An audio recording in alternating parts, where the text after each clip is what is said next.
gentlemen, welcome to the third day of the RQI. It's nice and warm and going to be interesting. I'm Danny Terno, your chair for this morning. We have things running from quantum foundations to hardcore loop quantum gravity.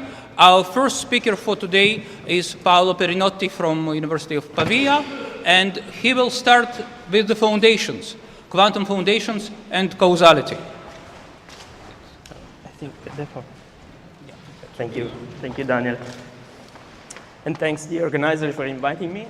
It's a great pleasure to be here talking about this subject which is very dear to me. And it's about some research that I did in the last years. And let me give you an outline of the things that I'm going to touch in this talk. I will start introducing the framework of operational probabilistic theories for reasons that I will explain very shortly. And in this framework, I will introduce networks of processes, and within them, the possibility of defining causal cones of causal influence between different processes. And then in this framework, I will try to convince you that there's a difference between the notions of signaling and causal influence, which is propagation of interventions. And I will illustrate the differences within the two examples of classical and quantum theory. And then finally, I will define quantifiers of causal influence and signaling and compare them within quantum theory. So I will start with this simple story about a situation where we have some causal effect, which is a drop that falls on a surface of a pond. So the drop is an intervention that is propagated through the pond by a wave front. So the wave propagates. A circular wave starts from the center of the wave and moves towards the shore of the pond. So in this situation, we have both the wave propagating the effect of the drop falling on the surface, and also signaling, because if we use the presence of the drop or the absence of the drop to encode a bit, 0 and 1, and have someone on the shore waiting, if he sees the wavefront coming, he knows that 1 was encoded. If he sees nothing, then he knows that 0 was encoded. So these two things often come together in the physical world, so we are used to identify them. I will try in my talk to show how to logically disentangle the two and try to draw logical connection between these two aspects of causal influence. So the first part is dedicated to the introduction of operational probabilistic theories. The reason why I'm introducing operational probabilistic theories is that because this is a family of theories that share some just basic facts with classical and quantum theory, which are connections, the connectivity of processes in sequences and in parallel. But it goes beyond them, so it's possible within this framework to talk about notions like causal influence, like signaling, like information disturbance, trade-offs, in a very general way, in a way such that the logical connection between the concepts are not due possibly to the incarnation in some specific model, like the quantum theory or the classical theory. So an operational probabilistic theory is made of two things, basically. The first one is an operational language.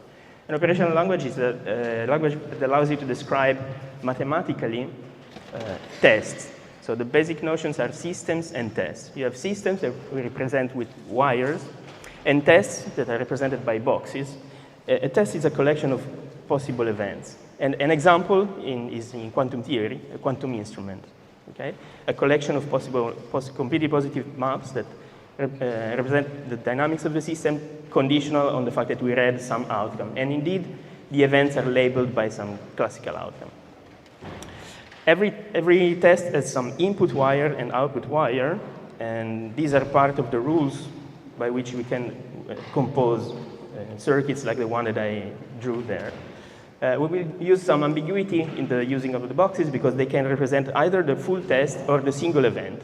So it depends on the context. It will be clear from the context what we are referring to. So the rules for composition in operational language are very simple. Every system has a type, and so wires are labeled by the type of systems that they represent. And you can connect two tests in a sequence if the output wire of the first one is the same type as the input wire of the second one. In this way, you can connect the two in a sequence and obtain a composite test like that one. So something I didn't say, the input-output flow, of course, goes from the left to the right in the diagrams. The rule for parallel composition is even simpler.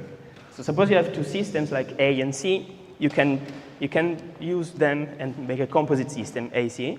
And when you have a composite system and two tests, for one of the first system and the other one of the second system, you can always compose them in parallel with no limitations. So in particular, then you will know that among the tests of this kind, from the composite system AC to the composite system BD, you have all those that can be obtained as parallel composition of two tests, independent tests of the component system. So these rules are, the composition rule, both the sequential and the parallel composition rules are associative and have their own units. The unit for sequential composition is identity. So there's an identity test which is doing nothing on a system. You can compose this before or after a test, and you won't change the action of the test itself. And the unit for the parallel composition of systems is a trivial system. In quantum theory, you can think of a Hilbert space of dimension 1. So if you take the tensor product of any Hilbert space with this thing, you get the same Hilbert space as before. And when you have a trivial system as an input or as an output of a test, you have some special kinds of tests, which we call preparation tests and observation tests.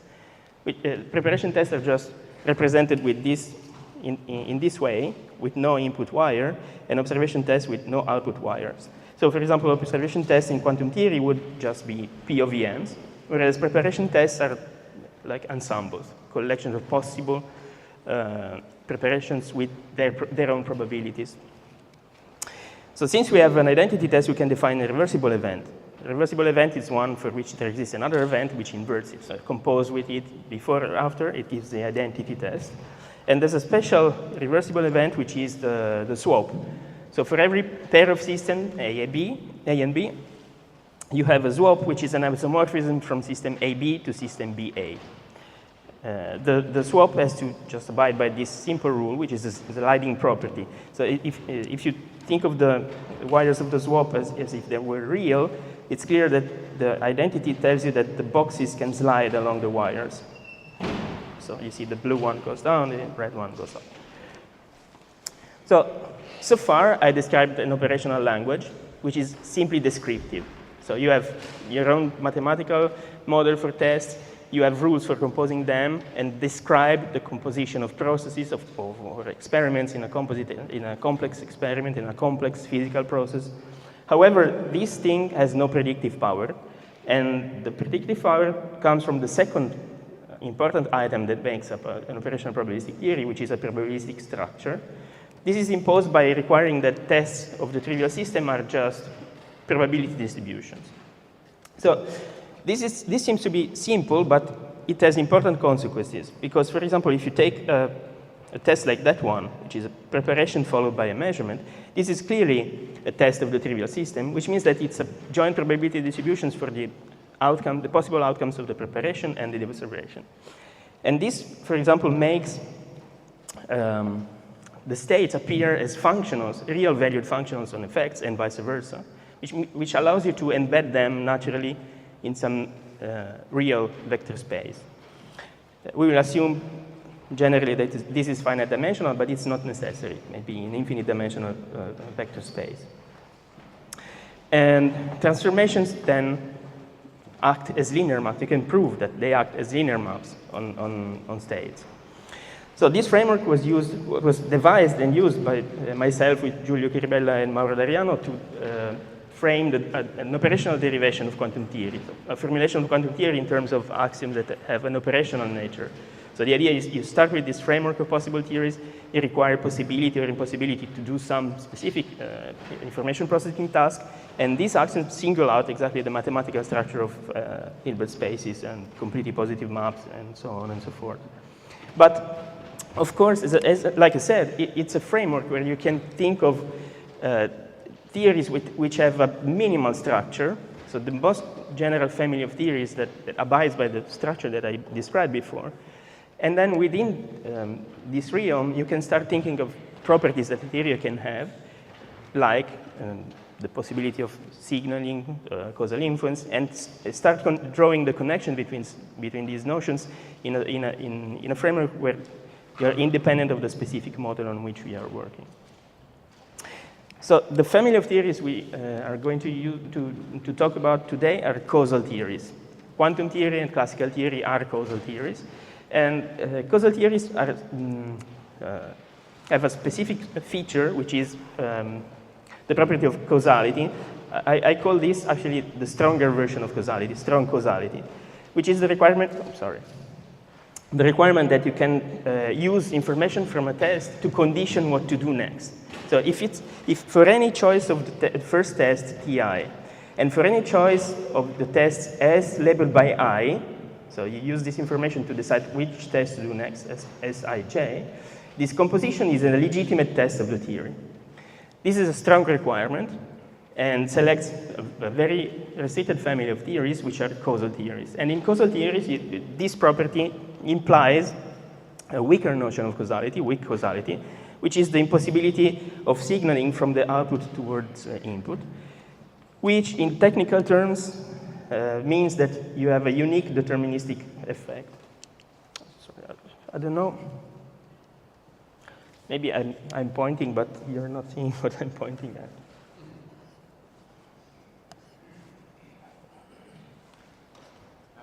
Okay. Okay. This is the unique deterministic effect of the theory. Okay. This would be hard to do. So if you consider a test like that one, and you coarse grain on the outcomes of the observation test, so you forget about the information that you gather in the observation part. You have a probability distributions for the events in the preparation part, but you are not guaranteed that this probability distribution does not depend on the choice of the observation test that you did at the end. Of course, you washed away the dependence on the outcome, but not on the choice of the observation test that you did. So weak causality is the requirement that actually this dependence on the test is dropped after the constraining, which means that the choice of measurement that you do at the end cannot affect the probability distribution of the preparation, which means that you cannot signal, you cannot send information from the output towards the input. Suppose that, for example, you choose the direction of a Stern-Gerlach apparatus, and the choice of direction is able to affect the probability distribution of the states that are prepared in preparation phase. Of course, who prepares the system is able to receive some information about what tests will be done at the end of the day. So causality forbids this kind of situation. So in a causal theory, you can have a causal... No, it's just a matter of convenience, but it doesn't need to. So of course, in a causal theory, once you have a network like that one, you can draw relations between the processes in this way. First of all, you can choose to group processes in two big blocks, so you have a preparation and one observation. So by weak causality, you know that every choice of test of boxes in the red part cannot affect the probabilities of outcomes in boxes in the blue part. Just as simple as that. So for example, this means that if you take the purple box there, the choice of what test you do in the purple box can affect the probabilities only of the tests that occur within the blue cone there. On the other hand, the choice of tests that you do in the boxes in the past blue cone are the only ones that are able to affect the probabilities of outcomes that you see in the purple box. Okay? So this is a structure which is a generalization, I would say, of the geometry, the Minkowskian geometry of special relativity. You have a causal future, causal past, and causal present for every process in the network. But there's a subtle point here. Suppose that you have the purple box there, and you have some extra information about what happens before it. So for example, this box, that is this box, which is the one that immediately precedes the purple one, now you know that it's factorized in this way. So you have some extra information that allows you to narrow down the causal inference cone. And this is because the causal inference relation that I'm discussing is a very weak one. It just tells you what choices of tests cannot affect the probabilities of outcomes in a given test. Okay? What is forbidden. But it doesn't tell you which ones do actually affect it. So what I will try to do in the remaining part of the talk is to find conditions under which you can safely say that there is some causal inference between one process and another one. So let's start from the most important, probably, marker of causal inference, at least in the literature, which is signaling. And signaling is defined in the negative. So you start defining when you have no signaling, and when this condition is violated, you say that you have signaling. So if we think about a situation like that one, you have a control of the lighthouse, and you would like to communicate to the sail. This is clearly impossible because of the presence of the island. So what happens is that you try to switch on the lights, turn on and off, and try to affect the trajectory of the sail, and you see that nothing happens. So what is special about this situation? Well, it's the fact that if you erase the lighthouse from the picture, and you start seeing what happens to the sail, well, it's the same thing that happened even when the lighthouse was within the picture. Okay? So you see the trajectory, it's perfectly fine. You have a channel that define its evolution independently of what happened on the other side of the picture. So in rigorous terms, this is a condition which is translated by that diagram in operational probabilistic theories. So system AB is the lighthouse, system CD is the sail. If you discard the lighthouse at the end of the picture, it's like discarding it at the very beginning, and nothing happened. You just see the sail evolving with its own evolution, which is a channel, a transformation from C to D. This is a condition for the joint channel C to be non-signaling from A to D.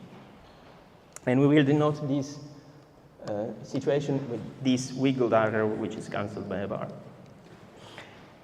Okay, in quantum theory, there's a nice way to represent this condition mathematically in terms of the Choi operator represents the channel of the channel C, which is its factorization of the partial trace with identity on the input system A. This was studied from the early 2000s by various people. But now I would like to discuss the other aspect of causal inference, which is propagation of interventions. And let's get back to the example of the pond. Now we have a stone which is thrown to the surface of the pond. And when it falls down, you see the circular wavefront propagating. So now the question is, we want to define what is a situation in which you can propagate an intervention from the center to another point of the pond.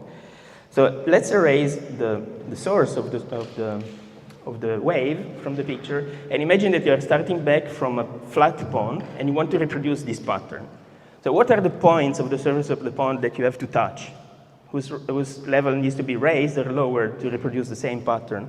So for example, if you take these 3 yellow points, you have to touch them, to change them.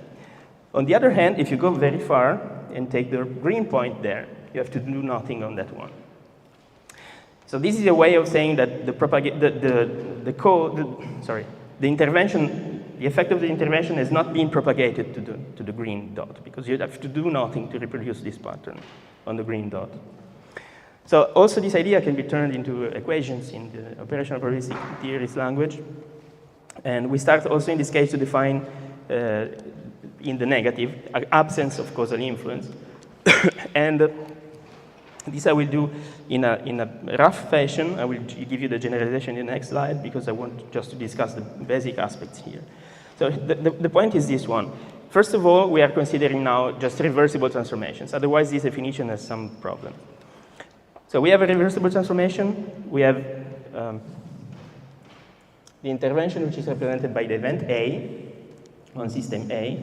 So since the transformation is reversible, if you start just leaving first the reversible transformation happen and try to reproduce the same output with something afterwards, you always will find a transformation A prime, because U is invertible. We will say that there's no causal inference from A to D if actually whatever is the transformation A that you're considering the A prime will have this form, factorized, and on system D you have the identity. You don't have to touch system D to reproduce the same pattern. So system D is the counterpart of the green point on the pond. Okay? So in this case, we will say that there's no causal inference from A to D, if this is the case for every transformation A, and we will draw this, we represent this condition by this straight arrow. So wiggled arrow, causal signaling, straight arrow, causal influence. So the precise definition is given just in these slightly more general terms, because in order to ascertain causal influences, in some theories it might be possible that you need an external system to be considered there. So the diagram is exactly the same as before, except that the transformations involve an external system, the ancillary system E. So this is a precise definition of causal influence. Okay, so now, first of all, I will give you an equivalent condition for no causal influence. And this is the original definition. Of course, if you invert the reversible transformation U on both sides, you get this equivalent condition. Okay, will be the one we will use in the remainder. So this is all for the definitions. And now let's see some results. And the first one is that signaling is sufficient for causal influence, but it's not necessary. So you can have causal influences that do not manifest themselves as signaling. Okay? First of all, a disclaimer, I'm not referring to Bell-like scenarios here, because in Bell-like scenarios you don't have interactions, so there's nothing like a causal influence in this situation, even though there are no signaling. But in other situations you can have causal influences that do not manifest themselves by signaling. And the examples are surprisingly close because we will find them already in classical theory. So first of all, let me give you this necessary and sufficient condition for no causal influence. We defined, we proved the necessary and sufficient condition in terms of factorization of this diagram with any possible transformation in the middle. But now, if you define this diagram with a specific transformation, which is the swap of system A with the equivalent system A1, well, this will provide you a unique condition for necessary and sufficient condition for no signaling. It's of course necessary because this is one instance of the equivalent condition, but it's also sufficient. So if what happens when you plug the swap there is that you get a transformation which is factorized with identity on system B prime, then you have no causal influence in the transformation U from A to B prime. And this is very useful because, for example, now you can prove this intermediate necessary condition for no causal influence. So if you have no causal influence, you can invert the reversible transformation in the last equivalent condition that I showed you to obtain this diagram. And now if you prepare a state of system A, the deterministic state, and you discard system A1, what you get on the left is a factor 1 that multiplies the reversible transformation U. And then this tells you that the transformation U is actually structured in this way, like a memory channel. So this is a necessary condition for no causal influence from A to B prime. And once you have this intermediate condition, you can prove no signaling, because if this is the case, then if you discard system A prime on both sides, what you get is that diagram. And you see here that you have exactly the condition for no signaling from A to B prime, because here you have the deterministic effect on the input system A, and here you have a channel from B to B prime. So this is exactly the condition for no signaling. So no causal influence implies the memory channel structure, which in turn implies no signaling. This is the chain of conditions that we proved up to now. And this is the general one. It holds in any causal theory. So now, what happens in specific cases? And let's start considering classical theory. One thing that you can prove in classical theory is that you can reverse the second arrow. Because if you have no signaling from A to B prime, then you can prove that the channel has a memory channel structure. And then the second arrow is actually an equivalence, a logical equivalence. Another question is about the first one. The first one is not reversed And there's a counterexample which is very simple, the control node, the classical control node. Classical control node is a reversible transformation that works in this way. You have the input are 2 bits, and the output are the first bit untouched and the second one that carries the sum modulo 2 of the 2 inputs. So you see that if you discard the target on both sides, you have nothing happening on the control. So essentially, this is the diagram. And this is a condition of no signaling. You have no signaling from the targets towards the control. However, if you check the condition for no causal influence, well, it's very easy. You see that the necessary sufficient condition for no causal influence is violated. So what kind of causal influence do you have there? You are not changing the control bit. So the state, you have no signaling. It's impossible to send information in this way.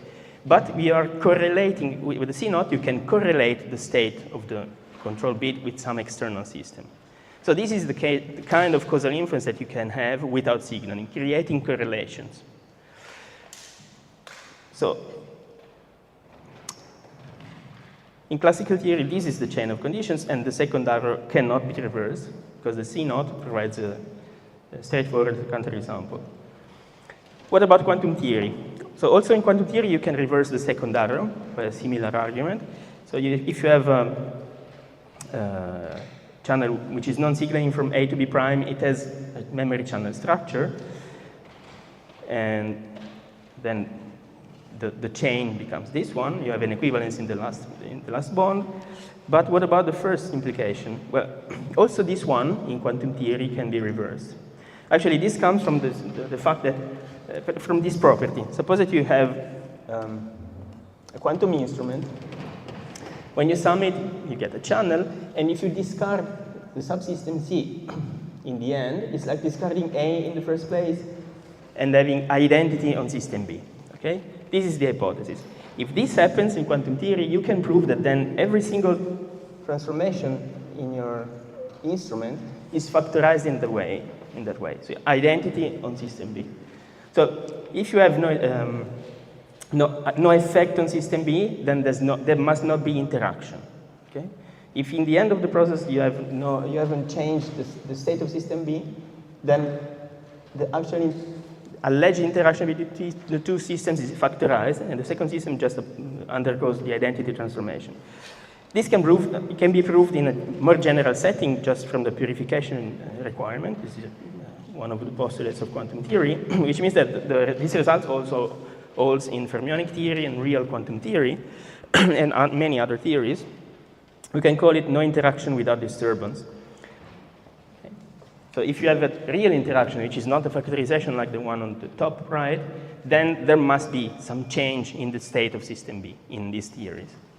So this is a property that allows you to prove the converse of the first arrow. In every theory where you have no interaction without disturbance, if you have no signaling, then you have no causal influence, which means that in these theories, the diagram, the chain of condition collapses into just one equivalent condition.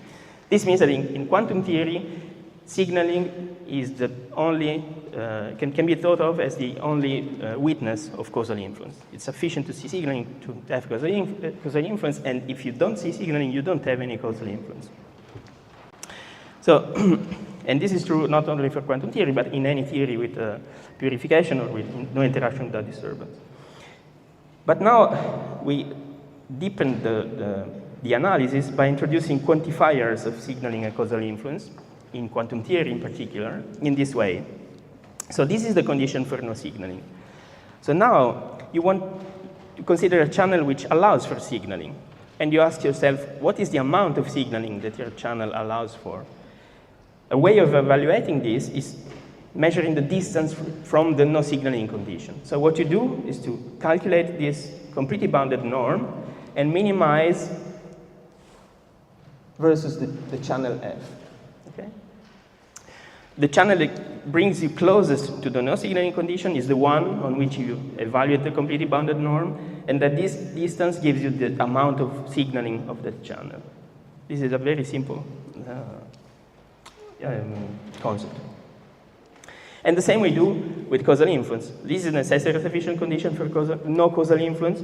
Then what? We just take the distance from the condition and we minimize over the choice of the reversible transformation V.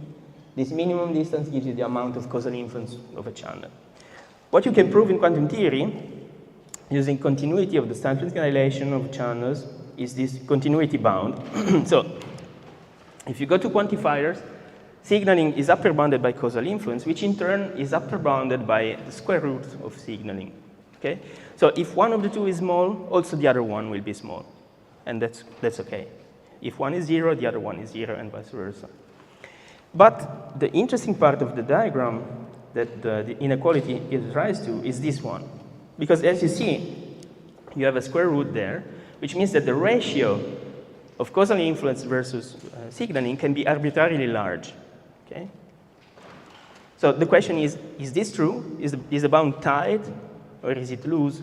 Can we find examples of channels that sit in this region and actually are on the border, so that the ratio between causal influence and signaling is actually arbitrarily large? So this is a tough question. What we did was to calculate the quantities for channels that lie rather in this region, but it's a starter. And the examples on which we calculated the two quantifiers are C0 and swap. So these are the results. In this calculation, what we found was that the amount of signaling of the swap is always the maximum in its family. I mean, when you have a bipartite channel on two systems, its signaling cannot be larger than that of the swap between the two systems. Whereas already here you see that there's a mismatch between causal influence and signaling, because both counter-knot and swap have causal influence equal to 2, but the C0 has signaling equal to 1, which means that part of the causal influence in the C0 is not due to signaling.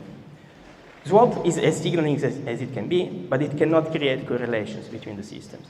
Whereas the C0 can create correlations, so part of the causal influence which is inside the C0 is due to its ability to create correlations.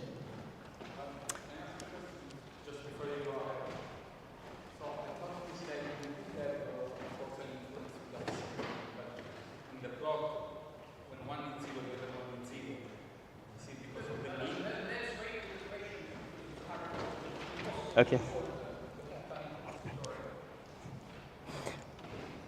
So I will just conclude with some open questions. The first one is question for counter examples. Now we know that there are examples, counter examples for the inversion of the first arrow in the chain of conditions, and then the question is, are there counter examples to the first one? Is the chain of condition really a strict chain? And this is an open question. I think it's an interesting one, but it's hard. It's because you need to devise a theory where the reversion of the first arrow fails.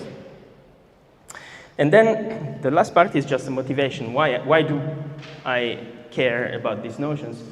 Well, this comes from my study of cellular automata as possible models of microscopic physics. Here, the definition of the neighborhood of a cell in quantum cellular automaton comes from the Heisenberg picture evolution of operators of the cells. So if you take the algebra of the red cell, then you take the evolution of the cellular automaton in the Heisenberg picture. You say that the neighborhood of the red cell would be the blue cross, because the operators in the red cell get delocalized in the Heisenberg picture only in the blue region. In terms of what I defined before, this means that you have no causal influence from the red square outside the neighborhood, the blue neighborhood. Okay? So causal influence is basic in defining this notion, and it's important because if you go to operational probabilistic theories and you want to extend the definition of a cellular automaton, the neighborhood must be defined in terms of causal influence and not in terms of signaling. So this gives you light construction, which means that in this model it's easier to simulate relativistic theories rather than non-relativistic ones. And actually, this is part of one program that I'm pursuing, which is the reconstruction of geometry and dynamics from this underlying computation of a cellular automaton. It's possible to do that. The idea is that you have the graph of causal influences in your cellular automaton.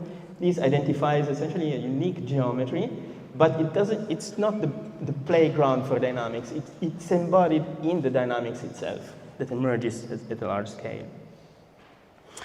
And then a final conclusive remark, which is about the third principle in autonomy mechanics, action equals reactions. This is actually an accidental feature of classical laws.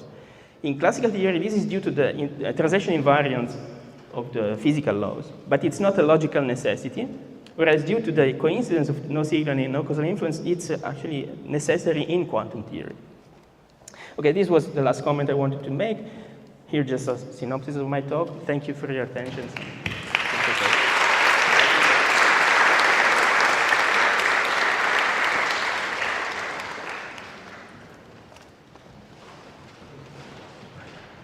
Thank you.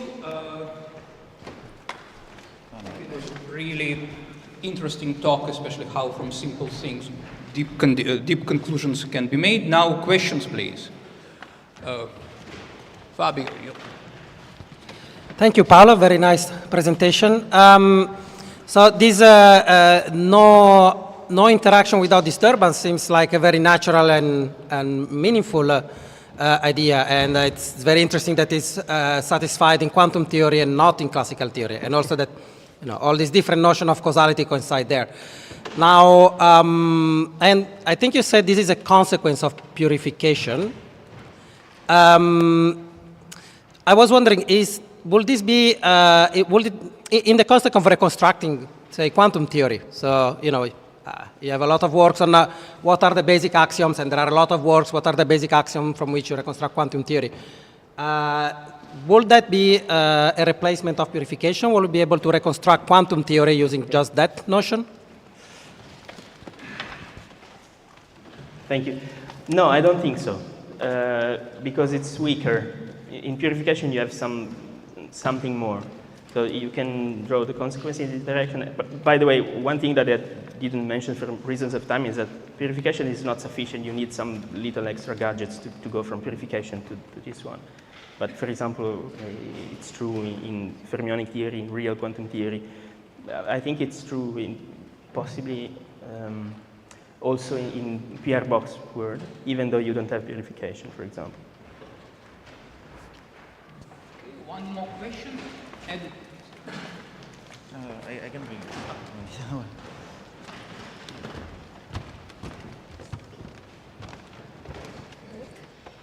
Thank you. So thanks, Paolo, for a really interesting and clear talk. We very much like your results that kind of very nicely formalize the differences between signaling and causal structure and these different conditions and different theories. So what I was wondering is, in the sense of causal models as well, this distinction between signaling and causation is really related to some idea of fine-tuning. And in particular, in quantum theory, one would expect that for unitary channels, these are equivalent. Is this still true with your definition? And the second would be, can you still, in more general theories, find some condition like reversibility of the channel or some stronger thing than purification where you would expect signaling and causation to, in the sense, to be equivalent and not to have fine-tuning? So what are your thoughts on that? Thank you. Okay, so maybe I will reply with this one.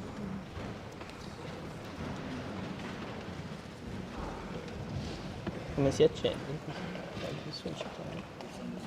I don't know. But it's just a detached. Okay. Yeah. Okay, thank you. So first of all, in quantum theory, the two notions coincide. So causal networks can be defined with signaling without any problem. I would say that rather the problem is in classical theory, where usually you take signaling as a condition for causal influence, but you have to consider this other notion. So if you're able to create correlations even without changing the probability distribution of one node, then you have some causal influence on that one. I think that in this sense, that there should be a slight revision of that theory. And then, okay, you had a second question, but what was it about? Related to fine-tuning. Fine-tuning. Okay, I don't think that okay, you can have fine-tuning if you consider non-reversible channels.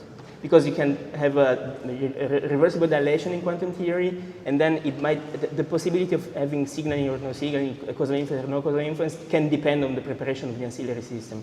And definitely there's a fine-tuning issue there. If the channels are not reversible, I think that this definition really doesn't make sense. It's impossible to say what is the causal influence from system to other if you have irreversibility. Well, I think there are many more interesting questions, but we will leave them for coffee and discussions later. Let's thank the speaker.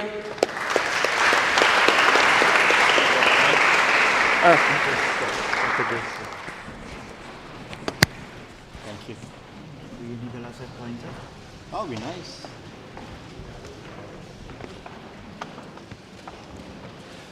And continuing our foundational bent, our next speaker, who is just setting up, is Eduardo Martin-Martinez from University of Waterloo. And the topic is also foundational. It will be relativistic rules of state update and which qubits are useful. Thank you. No, but just the pointer will do, I guess. You don't have an adapter, right? You don't have an adapter, right? No. So, ooh. CV ports. CV ports. Button. Hello. All right. Can you hear me? All right. Thank you very much, everybody, for coming here, and thank you very much to the organizers for the opportunity to talk here. So I'm going to talk about state updates. We're going to revisit all problems related to how are we supposed to do state updates on space-time when you have qubits in space-time. Now, let me just say first, this works in collaboration with... Yeah. You can't hear me. That's crazy. Okay. I'll be loud. You may regret this. No, it's just a joke. All right. So just saying that this works in collaboration with Jose and Rick that you see here as well. Former students of mine recently graduated, amazing people. If you have a chance to talk with them, please do. All right. So again, my talk is about the measurement problem. So the measurement problem, I'm not going to talk much about the measurement problem in quantum mechanics, which of course is an open problem. This is not what I'm going to talk about. I'm going to talk about the extra complications that appear when you want to place all this business in space-time.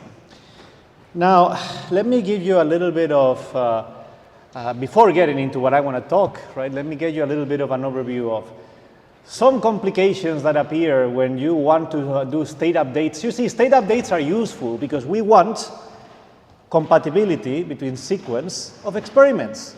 So we need to be able, not all measurements are destructive, we need to be able to carry out more measurements in a way that's compatible with results of measurements that were obtained before. So we need a notion of state update, extremely important. In 1992, Raphael Sorkin put out this note. The abstract is nice to read, but maybe for us, the only relevant part is up to the problem, not the proposed solution. And the idea here is to say, well, there is no notion of ideal measurements in QFT. Now, QFT is special. QFT, the relativistic formulation, relativistic theories, quantum mechanical relativistic theories, have a problem with updating states. And in particular, there's no such thing as, what Sorkin pointed out is that there's no such thing as ideal measurements. Now, things get worse. It's not about just ideal measurements. The problem is with most POVMs you can think of, and the problem happens whether you localize or not in a region, because in this very nice paper, which again, sorry that I don't have much time to get into this particular things, but I want you to believe the fact that it's very tough to implement measurements that respect causality in a QFT. So you want state updates that are respectful with causality in a QFT. In this paper, families of POVMs that are compatible with causality are explored, although the intuition as to how that connects with a particular implementation, something you do in the lab, not quite clear from the results of this fantastic paper. Now, this was an interesting thing, and there's a little bit of historical kind of, between historical and gossip kind of content. I was a PhD student. I was in Nottingham at that time when this note came out. Faye Dowker put out this note telling the RQI people that would have been us, that we were doing something wrong. Because many of the results that at the time were obtained in relativistic quantum information assumed implicitly or explicitly that ideal measurements could be made. And Faye Dowker pointed to us, hey, guys, maybe you should read Sorkin's paper. Now, this is, by the way, I was in Nottingham, and when I read this, the effect on me, it had different effects on different people. The effect on me is like, okay, I need to go talk to Jorma, because Jorma is doing local measurement with something else, like using particle detectors, and I want to learn that. So that's the particular historical relevant to me, my history, I guess, not the history of the field, but still, I think credit where credit is due. All right, there are several approaches to do to try to approach and solve the measurement problem in QFT. I list here 4 of them that I'm most familiar with. The nice thing is that you have representatives. Oh, well, Chris Fuster left yesterday. But you have representatives of these approaches here in the room, except for, I guess, the Fuster-Berg approach. And again, you can talk to Harris, you can talk to Baylock about the quantum temporal probabilistic approach. You can talk to Alamantia, who's somewhere here as well, I saw. Hello. About the formalism that Robert Ockel started. And then we have you can talk to Jose, you can talk to me, you can talk to Nicola, who's also here, about the detector approach, detector-based measurement theory. Now, Fuster-Berg and the detector-based measurement theory are not unrelated, they're very similar. The idea of the detector approach, which is the one that we've done the most ourselves, meaning Jose and I at least, is the idea is that, well, you can use particle detectors, which are non-relativistic quantum systems internally that couple to the field locally, and then you can look at the POVMs that measuring with those detectors apply on the field. And you can check if the state updates, after you obtain, say, you measure a detector, then, you measure the field coupling a detector, then you measure the detector, you obtain a value, 42, you have 42 levels at least, and then with that value, you see what is the POVMs that update the field consistently with the fact that you obtain a 42. Again, you can go check the references. I'm not going to talk about this either. I'm going to talk about a much more basic problem here. But I'll give you some references too on how to talk. Why did you say non-relativistic? Don't you want to do a theory that's relativistic? Yes, for sure. This series of works in different ways look at the fact that, well, is it okay with relativity to use particle detectors to probe a field, and how covariant and how relativistic is the formalism if your detectors, are not internally relativistic, right? Anyway, if you want to take a look at that, those are the references. Once again, it's not what I'm going to talk about. I promise the next slide is the last slide of things that I'm not going to talk about. Again, giving you the references of how to do what I just said. Let's not just waste much time on things that I'm not going to talk about. Now, what I'm going to talk about today is an old problem, which is very relevant to doing what we want to do, the measurement theory, because in this particular approach, we are assuming that we're doing something that updates the field, right, the state of the field, and that we are assuming that we're doing state updates in space-time. And the problem of doing state updates in space-time is very non-trivial. Now, of course, in non-relativistic quantum mechanics, you don't care much, right? Because you say, or you cannot care much in the sense that, well, yeah, I mean, there's an update at some time, we have a notion of absolute time, and yeah, we do the update, and then we just have to be careful with signaling. And your state update should not enable signaling. And you make sure of this, and you don't have to care that much. Let's put it like that. The structure of space-time is imposed externally, not in the construction of the theory, all right? So there's causal structures, but those causal structures are not in principle related to relativity. You say, okay, it must come from relativity maybe, and then that means some things. But in principle, it's not fundamentally coming from relativity. Now, of course, when you're in relativistic settings, there's no notion of absolute time. When you have space-like separated measurements, if you want to do an update, well, you're going to face problems. Mainly because, I mean, again, in the most popular science way of talking about that. If Alice and Charles here share, say, 2/2 of an entangled state, and Alice makes a measurement, then the popular science explanation of trivial collapse models, people would tell you, well, Alice collapsed the state, and then Charles' measurement is determined by that. But then again, of course, who measures first is ill-defined, and of course, the notion of simultaneity is relative. So 3 different observers placed at B with different states of motion would disagree on who collapsed what. And this is problematic when you want to do state updates. At the very least, your state updates are going to struggle to be covariant, at the very least. Now, people have looked into that, very clever people have looked into that. And in particular, one can, if you think about it, what kind of state updates, covariant state updates can make sense. If I really want, okay, fair enough. You don't have to care much. Maybe you just want to take an epistemic approach and not think much about that and just keep be a bookkeeper on where information propagates, and that's important, and we'll discuss about it. But if you want to formally, not even saying it's real, the state is real, not saying anything like that here, but if you want to give a notion of state update, a convenient notion of state update, I really want to have a notion of state update, and you can wonder, can I actually do it? There are 2 possibilities that come to mind that are covariant. I can update on the past light cone of the measurement. So you see, red here is post-measurement state, so I update on the red region here. So when the red region is there, the measurement has happened, and I updated the state. Or I could update on the future light cone. Now, the future light cone, I'm going to say that it seems relativistically pleasing. No? When you do an action at a point in space-time, you expect the effect of that action to propagate like that, like the red here. The one that was proposed by Helwig and Krauss, who look at this problem, is actually the first one, the update on the past light cone. Now, we can check them. We can check if they're reasonable or not. And let's talk about problems with the proposal by Helwig and Krauss.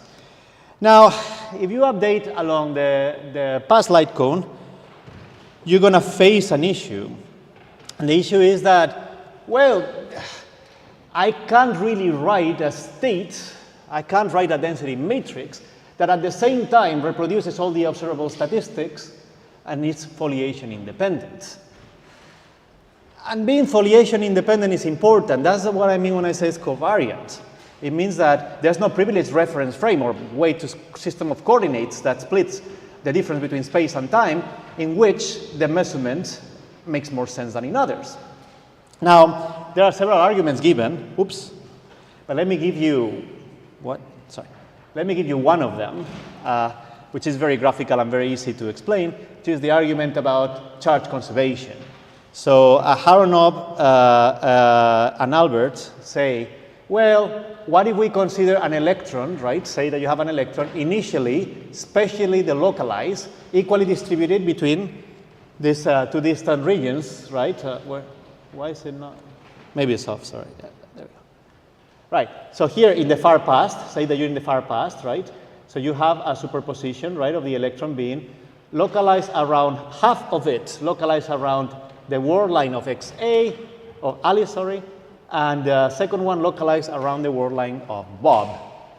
And then you say, well, then now Alice, say, makes a measurement, and Alice finds that the measurement made here at proper time TA star, at that time here in the space-time diagram, then Alice finds that, hey, the electron is localized here. I found the electron, Alice says, and I want to update the state now. Now, if you follow the prescription of Helwig and Krauss, what you would find is that the state is updated outside of the causal past, right? So it's updated at the boundary of the past light cone. So everywhere outside of this, the electron collapsed, if you want, to the position of Alice. But then you can say, but of course, inside of this region is still delocalized. But the problem that you have, of course, is that I can consider this slice, right? So if I consider this spatial slice, and I wonder, well, in this spatial slice, what is the total charge? Remember, initially, when we were looking initially here, the total charge is 1e, you have 1 electron, and it's delocalized. Half of the charge density lives on one side, half of the charge density lives on the other. But if we do a Helwig-Krauss kind of update, and we count charges here, we find out that, well, along the surface, well, here there's nothing, okay? Here, inside the past light cone of Alice's measurements, the state is not collapsed. Helwig and Krauss tell you to update here. So here you get a superposition, so you count half of the charge of the electron. And then on this side, there's nothing because this thing is collapsed, this thing is updated, the electron is no longer here because Alice in the future found that there's an electron there. So if you integrate the charge density in these lights according to the Helwig and Krauss rule, you get half the charge of the electron. So you you've lost half an electron. So there's a conservation of charge problem. Make sense? All right, so yeah, that's basically the climatic. All right, let's look at also some displacement. By the way, let me give you spoilers. If you were to do the update on the future light cone, you get the same problem, only you get more charge instead of less. So the charge conservation problem will be in both cases. Anyway, just a little spoiler. We can talk about something that displaces me. This is a matter of taste, okay? The updates are consistent, it's a matter of taste, but let me show you something that displaces me. Let's consider an EPR pair, right? So let me consider that I have this state prepared in the past. And again, Alice is gonna make a measurement in tau A star, and say that Bob is gonna make a measurement, or is the intention of Bob to make a measurement at tau B star. Now, if we do an update along the past light cone, right, we have in mind that A obtains 1. When Alice measures, obtains 1 on that state, right? Her local sigma z, let's say. Where this guy is an eigenstate of sigma z with the highest eigenvalue, and this one is with the lowest eigenvalue. Now, you measure here, you find 1, or Alice finds 1, so the state after this, for Alice, the local state for Alice, will get updated to that. In the past light cone, is still the Bell state, according to Helwig and Krauss, but then here at tau B, the state is already collapsed, so if Bob were to measure here, Bob has to find the up state. So why is it displacing? Because you see, this is telling me that a measurement that happens space-like separated from whatever Bob does has already conditioned, the state of B is already this. It's a bit of a post-selection mentality, it's already post-selected, but then again, you can change this argument perhaps and say, well, if the state is already determined here, and this is a completely correlated state, maybe here it should have been determined already that the state of Alice is that. We post-selected to a universe where this was never the state like this, it was already collapsed. This is displeasing to me, and we can discuss it. This is very displeasing in terms of interpretation. It's consistent, it's not wrong. It's just a vision that's consistent with post-selection. But if you really want to think about where things in space-time happen, this is an ambiguous one. It's difficult to say where things actually happen. When you have events that are space-like separated, the question of when, if you really want to keep covariance, it's going to get weird. Okay? All right. What about a future light cone update? Well, a future light cone update, as I said, is nice in ways, in the sense that, well, yeah, what do I mean by respect causality? I mean, well, I do an action here, and the action only propagates in the future, in the causal future of that action, so that's nice. We like to think of the universe a bit like that when we think relativity. We do something here, and the perturbation propagates not faster than light. I cannot make this displeases me kind of argument. There's no retrocausation chain that you can construct here. And in a way, well, in a way it's capturing where the information can propagate, right? You make a measurement here, the information can only go in the future light cone. Is it also problematic? Well, yes, it's problematic. It's very problematic. Again, the same argument of charge conservation that I gave you would apply to a future light cone update. But let me illustrate with something that makes it really Important, right? What happens with correlations? How can you account for correlations properly if you do an update like this? Well, imagine that you again have this bell pair. How many? 10, okay. Imagine that you have this bell pair here, and in this bell pair here, you say that you're gonna measure sigma z on A, and then at some time after, sorry, the expectation value, you measure sigma z at tau A, Alice measures, and then you want to study the expectation values of sigma z A and sigma z B at time t star that is larger than the time, so after the measurement is made. And then you want to study the same thing at some time tau B star that happens in between these two. Now, of course, if you do an update along the future light cone, right, the predictions of the expectation value is that, well, this measurement happens, the measurement analysis happens after the update, so the expectation value should be 1, it's already an updated state. If I look at the expectation value of B in this region, well, the update happened in the future light cone of A, so it's not updated for Bob yet. So the expectation value would be the one of this partial state, which is the maximally mixed state, so it's 0. But at the same time, we know that because this is a Bell state, the correlator should be 1 when you actually measure this correlator, and sadly, there is no density operator that can satisfy these two things at the same time. Okay, so conclusion about this. There's no such thing as a state update that is at the same time compatible with the existence, the update of the density operator and covariant. You're going to have issues. You cannot capture all the statistics and be covariant at the same time with updates of the state, the density operator. Okay. Now then, how do I update? What do you want from an update, though? If you really want to update, what would you like to do? And again, this is opinable, okay? This is what we would like, okay? And then you may disagree or may not. We can discuss that. But I want it to be fully predictive, meaning that I really want to be able to, whatever is characterizing my state, to be able to reproduce all the statistics of all the observables that I can measure.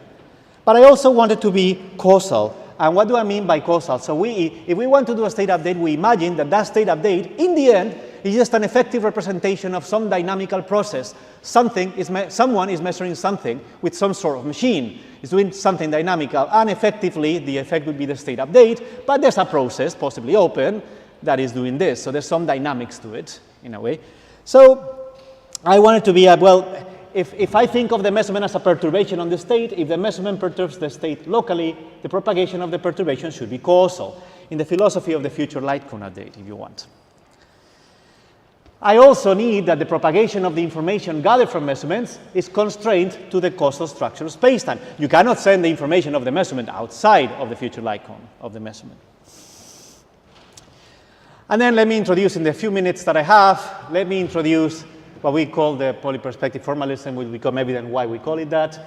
But let me first distinguish between individual observables and joint observables. So let me be a little bit fast. The idea of an individual observable is that it's an observable that can be measured with access to only one system. And a joint observable is an observable that requires information, or that is measured, or the statistics are computed with information from both subsystems. So important to distinguish A from A tensor identity on B. Those are different things. I'm going to call this guy a joint observable, and I'm going to call this guy an individual observable. So when I want to compute expectation values and statistics, it's going to be different if I think of this guy and I think of this guy. How can we formalize this? Well, we can consider an extended Hilbert space. Look how simple it is, though. I have the Hilbert space of where the density operators act, right? The joint Hilbert space, and I attach two copies, right, of the Hilbert space for the local system A and the Hilbert space for the local system B. And I'm going to have something I'm going to call the polyperspective state that is going to be, if you want, a direct sum of three contributions. Well, two contributions, the local contribution and one joint contribution. Now, in general, in this case, and we will see, whenever you have a selective measurement, which is all the rage here, if you have a selective measurement, this is not going to be true anymore. So this guy is not the partial state from the joint state rho AB. I'll give you an example where this becomes clear. But in general, that would not be the case. And then you can say, well, you can also incorporate a time dependence to add a notion of dynamical update. And it makes sense to assign two, parameterize this in terms of two time coordinates. One is going to be the proper time of Alice. One is going to be the proper time of Bob. And the question here is like, well, how do you actually determine the local parts and the joint parts? Well, let me just give you an example. So imagine that I have a map, this psi S, that carries out the changes that the system experiences. This is all the dynamics of the system evolving according to some interaction, but also measurements that you make to it, anything that you do to it, any extraction of information from the system, the action of that is incorporated in that map. That map just updates the state, if you want, or well, captures the time evolution of the state. And then say that I have an initial state of the system, rho AB. How do I compute the local components? Well, the local components, the component rho A, local to A, is evolve the system. Okay, evolve the system in the causal past of the event that you're considering. Say that you are curious about the state at this point in the word line of Alice. Evolve the state and trace out B.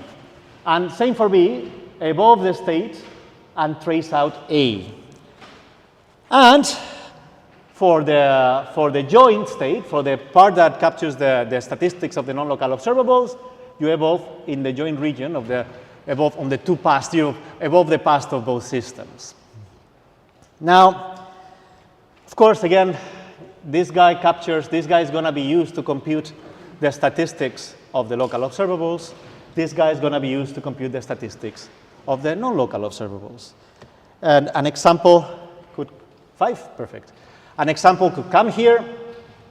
So imagine that I want to make a measurement of, I have these two observers again, and I have this maximally entangled state as before. Remember, up, up, plus down, down. And then I say that I'm going to make, so these guys say are free, they're not interacting for simplicity, there's no extra interactions. All that happens here is measurements. So say that I want to measure sigma set, Alice wants to measure sigma set at T star A, and Bob wants to measure sigma x at T star B. Okay, so what is the evolution map that I talked before? Well, before any of the measurements happened, the state is whatever the state was. If Alice has made the measurement, but Bob hasn't, you project it on the obtained result, the eigenstate associated to the obtained result of Alice, which is 1 in this case. Let's say that they obtain 1, Bob measure plus 1. So this would be projected onto the up state. If the opposite, if you are in a region of space-time where this guy is not, well, the before and after is a frame-dependent statement. So let's talk about the region on which you're updating, if you want. If it happens in between the measurement of Alice and Bob, but Alice is not included in the region, so then you update with the plus projector. And if you are in the future of all this, then you update with both. Okay, so you compute the polyperspective state that I mentioned, and you can tell here how the partial states are not the local states are not the partial traces of the joint state because of the selective measurement that we made. And let me just, 2 minutes, wow, that was fast, sorry. So let me just show you what happens. I have 3 slides, so it's not that bad. So you can tell here, right, let's look at the scenario in 2 different foliations, right? Imagine that I'm looking at some system of coordinates in which I can foliate space-time like this. So in this system of coordinates, measurement of B happens before measurement of A. So the state in the foliation is this guy, the polystate is this guy. But if I consider a different foliation where actually Alice measured before Bob, the polystate is the same, even though the state in the foliation is different. So this guy is covariant, this guy is foliation independent, whereas the specific implementation in different slides is not. Okay, let me say very quick that you can generalize this. I talked about qubits, but I'm most interested about fields. So you can generalize this to talk about the local state at different points in space-time. So you have now an operator-valued function of space-time, and then you can consider local states on world lines, people traveling, and you can consider non-local states on surfaces, right? On, for example, in a whole folio of a foliation, right? With this, you can actually solve the problem of charge conservation. There's no problem of charge conservation here, because the problem comes because you were computing expectation values with the wrong observables. So you see, if you have here the local charge density, when you compute the expectation on of the local charge density on the polystate rho tilde, you have to compute it using the local component of the polystate. If you compute a non-local observable, which is the total charge, you need to use the non-local part of the polystate. And then you get no problems with charge conservation. And because time is running out, let me just leave you with the summary slide, and I'm happy to take any questions. Thank you.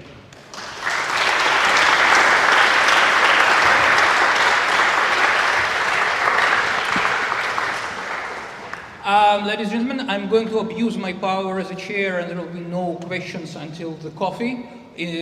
So we'll be able to run on time. So let's next speaker. So one question while Rob sets the system. So one question. Oh, you've been frozen.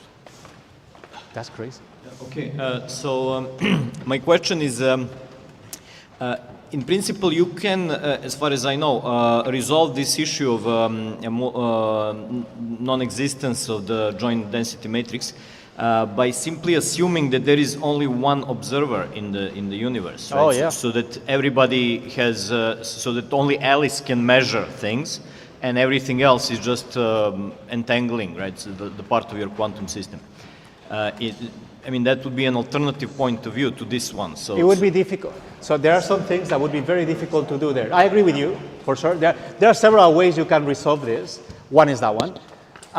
You can also consider maximal informed observers, meaning like there's some sort of God that can also get all the statistics, right? And that exists, and it's just people that have limited information. But if you want to do local quantum physics with local results of experiment in QFT, this is convenient. I'm not saying this is the way, the only way. This is a way that's going to be extremely convenient to do what I want to do in QFT. Because you can talk about the local without involving one person measuring. You can talk about different space-like separated people doing different operations and combine them all. So that's Again, thank you. Well, I'm sure we have many more questions, and I'm going to ask them. But now let's thank Edu again. all right. Thank you.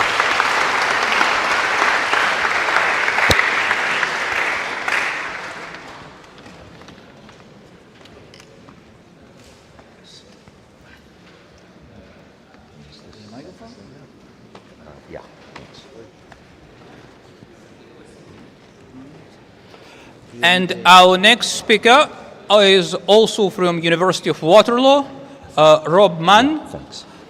Moving from foundational to more sci-fi. He's going to tell us about sensing superimposed space-time. Laser. That. Okay, great, thanks. Okay, thank you, Danny, for the introduction, and to the organizers here for having this meeting in Naples, where I got to see Pompeii for the first time. If you haven't seen it, I highly recommend it, as well as Herculaneum. What I want to talk about is something I've been working on in my group for a while, in trying to understand quantum gravity from a more operational perspective. And it's why I called it sensing superposed space-time, and the work's been done with these people listed on the left and right hands of the slide. So I want to talk about space-time in superposition. Now, why do we want to do that? Well, we do not have a quantum theory of gravity, despite several decades of effort, but I think it's fair to say that a quantum theory of gravity, if there is one, should allow us to superpose space-times, or different space-time configurations. Everything else in quantum physics allows superposition. It would be very peculiar if quantum gravity didn't permit this. But how can we do this without a quantum theory of gravity? And more importantly, what would it look like? How would we detect it in some way? And one might say the third bullet point is a very difficult problem because we don't have a theory of quantum gravity. On the other hand, one might say, well, it's a very easy problem because we have the Wheeler-DeWitt equation, h on psi is 0. So if h on psi 1 is 0, h on psi 2 is 0, just h on psi 1 plus psi 2 is 0, so you've superposed a space-time. But I think the latter question is one that's been undervalued, partly because people probably thought, how can you know what it looks like if you don't know how to do it? Well, I'm going to use this favorite device of theorists to look into this question called an Unruh DeWitt detector, which we heard something about yesterday in Jorma's talk, as well as in several parallel sessions so far in the meeting. So I'm not going to spend a lot of time on this formalism. I will quickly review it. You have, there we go, you have a quantum scalar field coupled to gravity. There's the Einstein-Hilbert action, a conformal coupling, if you like. And here is the detector, and here is the linear coupling of the detector to the field.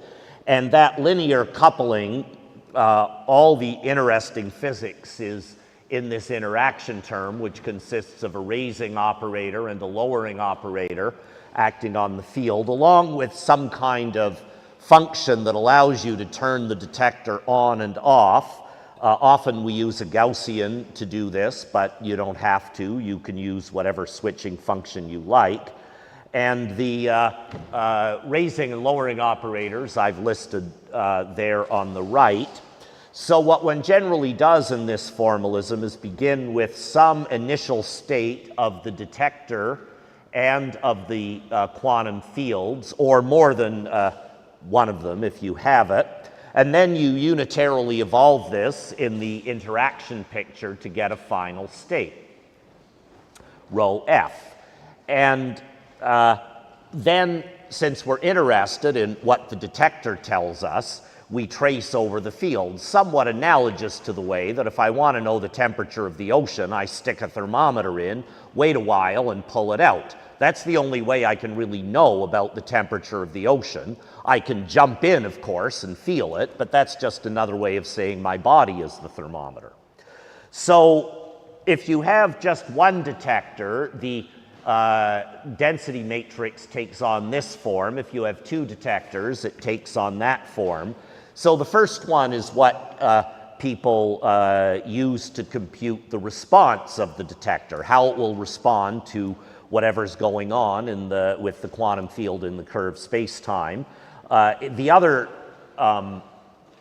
density matrix, when you have two detectors, is used to tell us about things like entanglement or mutual information. And the entries of these things I've listed there. We call them P, C, and X, or sometimes we use L instead of C, and so on. But all of them, as you can see, depend on this quantity called the Whiteman function, which is the expectation value of the quantum field at two different space-time points. And this thing packs in a lot of information. It tells us about the motion of the detector. It tells us about the space-time curvature. It tells us about, it's sensitive to the initial field state. I've used the vacuum here, but I could have equally well considered a thermal state of the field, or I could have considered a coherent state or something. And it cares about what quantum field we use, whether it's a scalar field, as I have here, or a vector field, or something else. So in order to appreciate, I think, what we're trying to do with space-time superposition, I want to talk a little bit about quantum-controlled detectors, which is something that Josh Fu and Magdalena Zeik and Sho Ono and I looked at about 5 years ago, pre-pandemic. And what you do is you take a detector in a superposed state with some kind of quantum control, analogous to the way that you could put a photon into a beam splitter. The beam splitter, if you like, is the control. Photon goes one arm or the other, depending on your quantum philosophy or ontology. So if you do this, the interaction Hamiltonian I had shown you on 2 slides ago now becomes this Hamiltonian, where you have the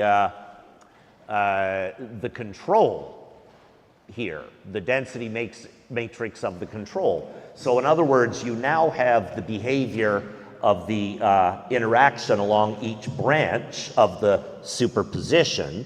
And so if you then let the system evolve unitarily and measure in the control state, you will end up with this kind of expression, say, for P, which I wrote 2 slides ago. It depends on the Whiteman function, but now it depends on the Whiteman function along all the different branches, and we add them up. So we get this new feature that the different branches of the trajectory of the UDW detector interfere with each other.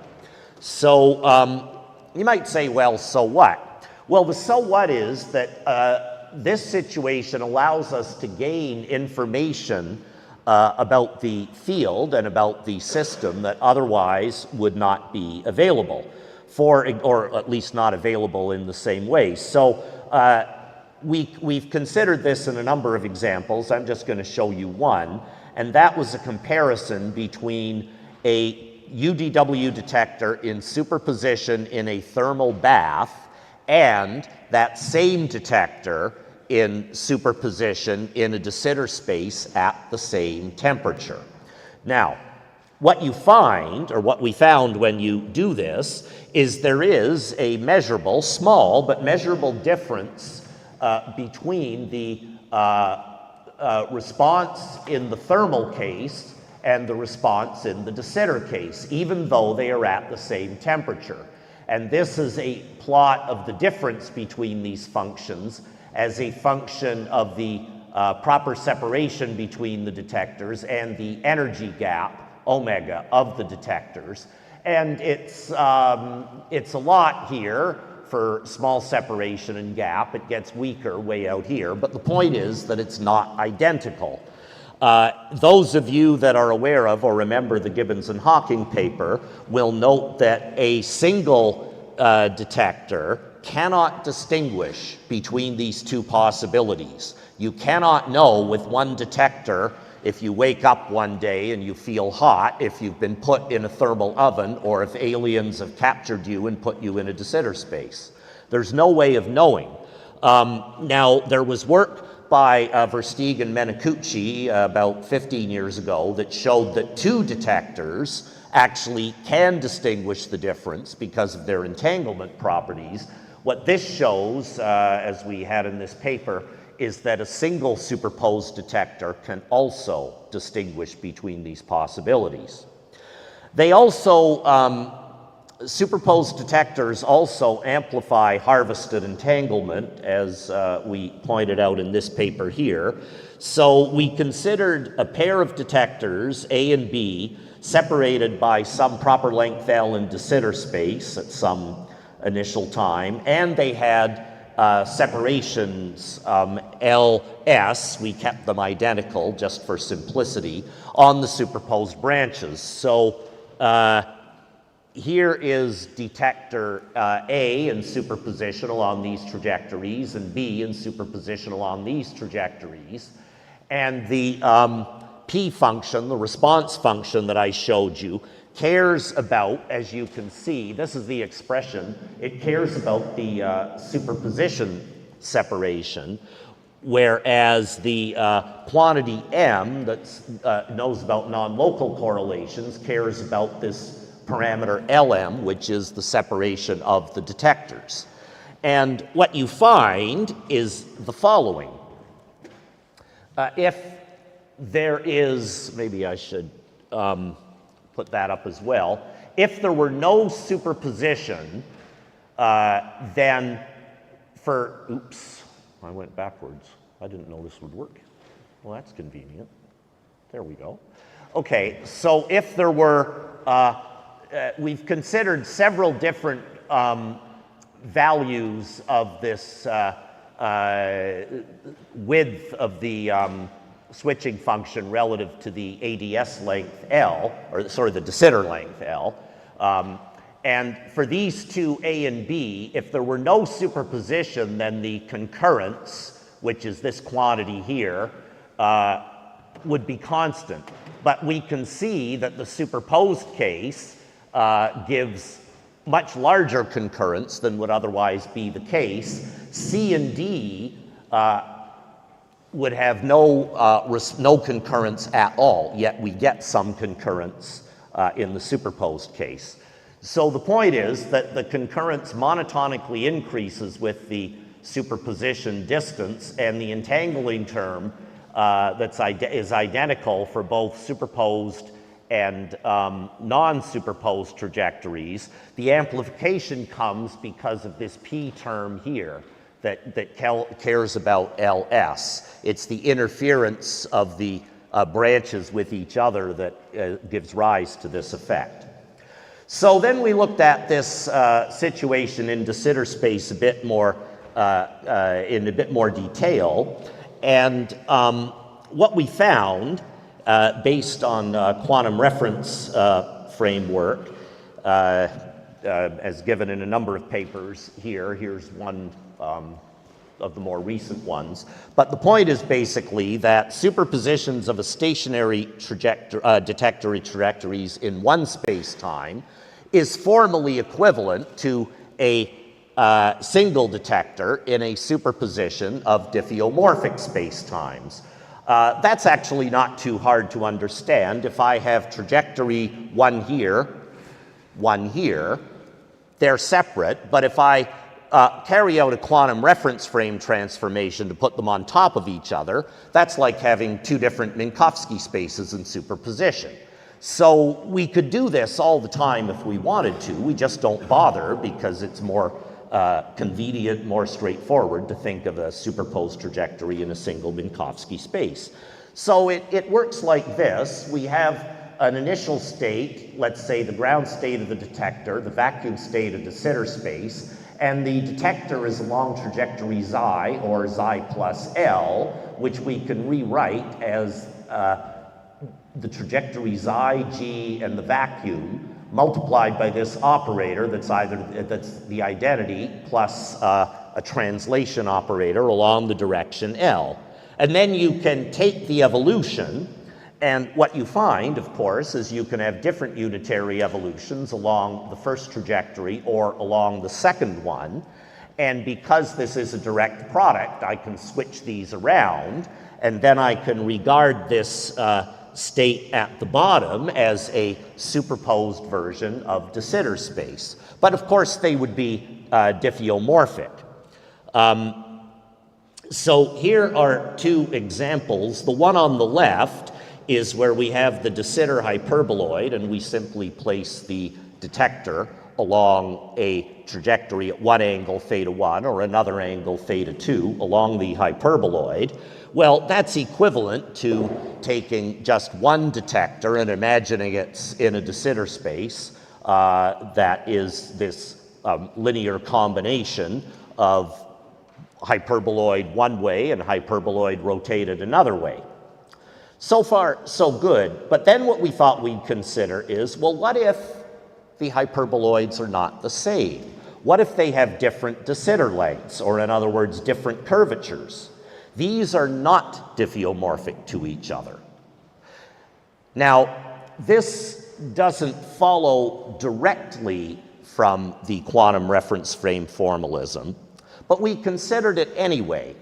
And what you see on the left is a graph of how the response changes as a function of gap. Negative gap simply means we've started the detector in an excited state. So it has some response to become de-excited, and the straight line is what you get if the superpositions are on top of each other, which means there is no superposition. But as the angles increase, we find that the response goes down and the interference matters, so that's increasing trajectory separation. Whereas on the right, if you do the analogous thing for different curvatures, you find as the curvature ratio departs more and more from 1, you again end up getting a different thing from the straight line linear response, which is not plotted in the right-hand curve. So we thought, well, that's actually quite interesting. Let's turn this into an hypothesis. Oh, and I should point out these we calibrated the temperatures so that we could compare the curvature case to the the curvature superposition to the translation type superposition. So, a superposed detector paths in a single space-time, or single detector paths in a superposed space-times that are diffeomorphic, are equivalent by the quantum reference frame formalism. Our hypothesis is that the situation on the right will hold even if the space-times are not diffeomorphic. Now, if quantum gravity allows superposition, we expect something like this to follow from a quantum theory of gravity. But in the operational perspective we're taking that's so conducive to RQI, where things of physics is determined in terms of rods, clocks, and detectors, it seems reasonable to assume this hypothesis, and that's what I'm going to do. So I'm going to finish this talk with examples. The simplest is superposed flat space. Now, flat space on its own is always diffeomorphic unless you do something else to it, like identify it topologically. So you could do this with two different topological lengths, let's say in the Z direction, and put a detector in each one. In other words, we can consider superposition of a small cylinder and a large cylinder. And this is what we did in this paper with Josh and Shamila and Magdalena. We have these two things, and here's the legend, which I enlarged so you can see. The yellow curve is the response of A, the red curve is the response of B, the green curve is the interference term, and if you add these together with positive phase, you end up with the final response being the blue curve, but if they're out of phase by pi, then the final response is the black curve. If you have an accelerating detector, then this is a little repeatable movie that shows how as the acceleration increases, these patterns I showed you on the previous slide become more and more wavy with larger and larger wavelength. So we did this where we have a uniformly accelerated detector in each space-time. The only difference is the identification lengths are distinguished, and that's in this paper here with this group of authors, Lakshay Goyal, Everett Patterson, Maria Preciado Rivas, Madi Torban, and Nayesh F. Shorty. So what about black holes? Could we detect a black hole in superposition? Well, this is complicated in general because black holes don't have constant curvature, which means to compute the Whiteman function, you've got to do these mode superpositions. But there's one black hole, or class of black holes, that has constant curvature, and it's the BTZ black hole that's a 2+1 dimensional black hole in anti-de Sitter space. And so we thought, well, we can use the methods we used in de Sitter space and apply it here. Just flip the sign of lambda. Now, how does this work? Well, an identified anti-de Sitter space becomes a BTZ black hole. And there are pictures shown in this nice paper here that basically say, show you that anti-de Sitter can be compactified to a Poincaré disk spatially. The vertical direction is time. And then what you do is you slice a Rindler wedge out of ADS. And you can see lines of constant phi, constant t, and so on. But then you identify the right-hand part of the wedge with the left-hand part of the wedge. And the length is related to the mass of the black hole. And this ends up giving you an horizon, which is where the green line is. So what we considered is one detector in superposed anti-de Sitter space. So I've symbolized that here. Here's ADS at one time, here it is at a later time, and the detector is sensing this superposition. So the superposed black hole will be a superposition of two different identifications of ADS on this Rindler wedge. And so essentially that's a superposition of two different mass states, analogous to the superposition of two different energy states of an atom. So we then apply the formalism I had before. The Whiteman function will be this sum over all of these identifications. The Whiteman function for one BTZ is an image sum over all the possible identifications. So now we've got a double image sum, basically.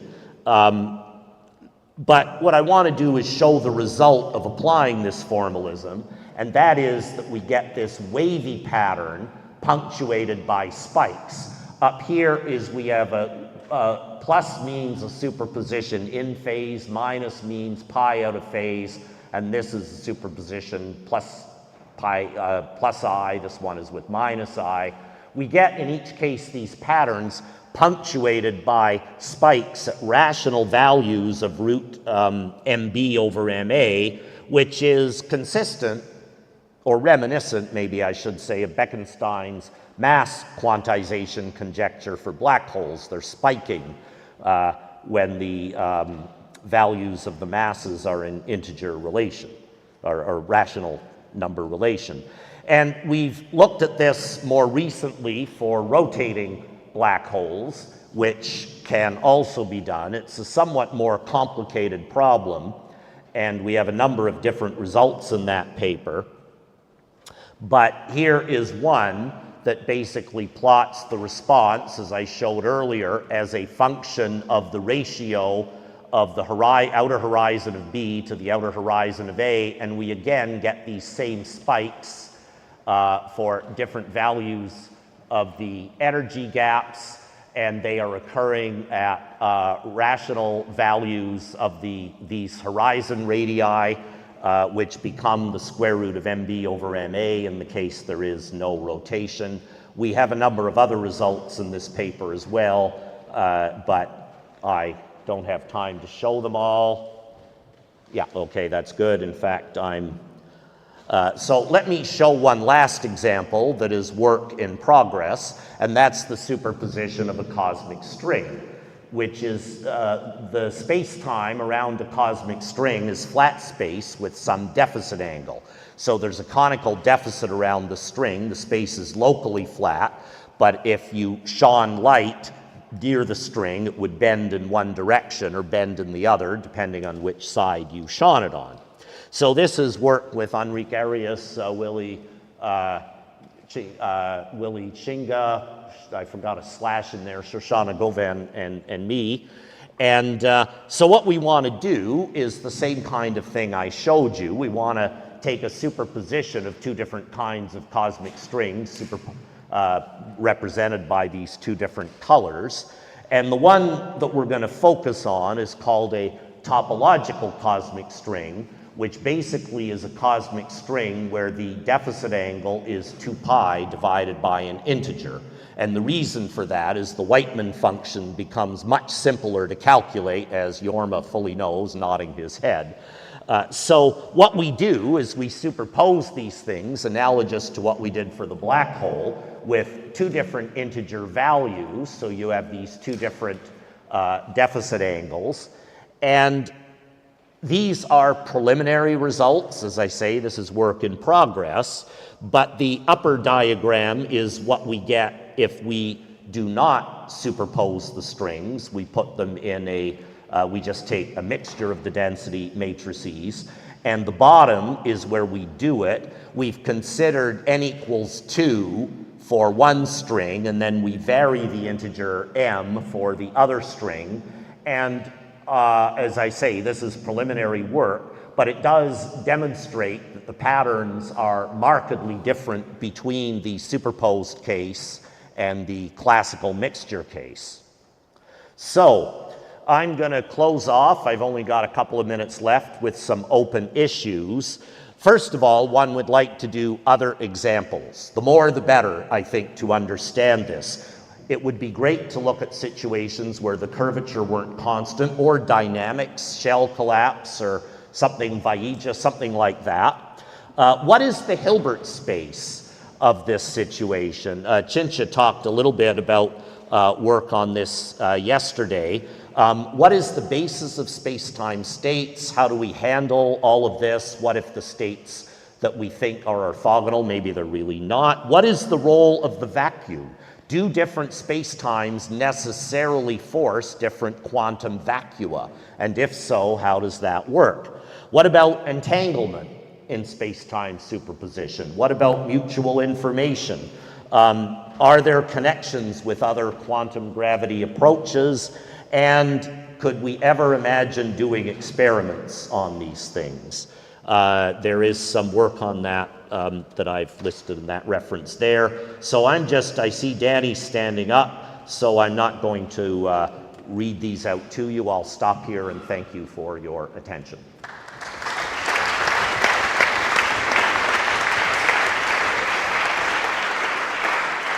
Thank you, Rob. It was really impressive and interesting. Before questions, one announcement. People signing page or pages from yesterday suddenly disappeared. So if somebody has them, please return or find one of us and give it to us. Now, let's take this for one question. Daniel.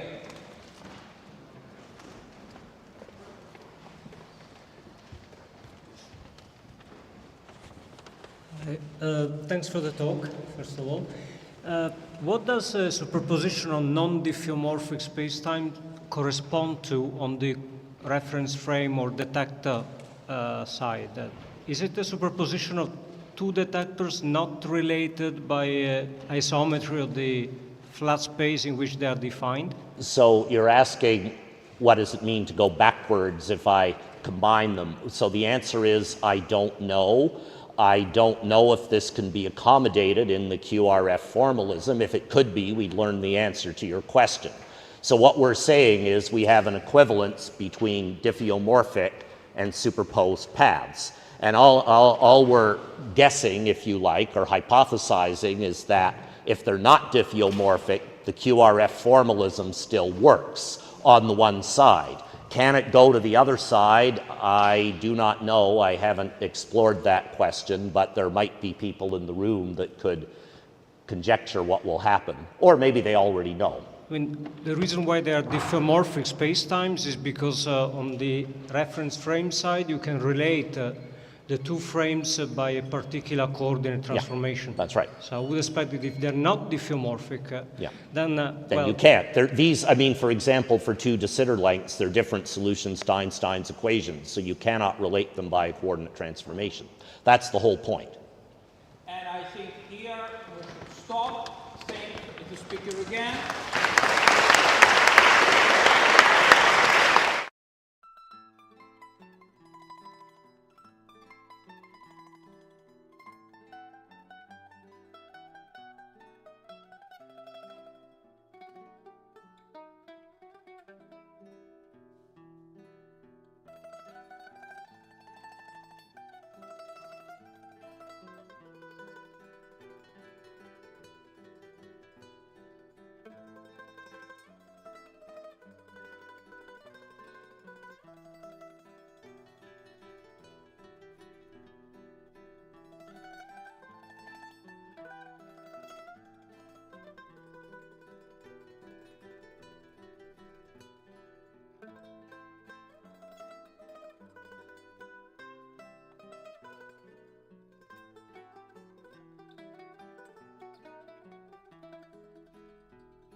Okay, can everybody hear me now? Yes. Just write yes on the chat. Okay, perfect. So, yeah.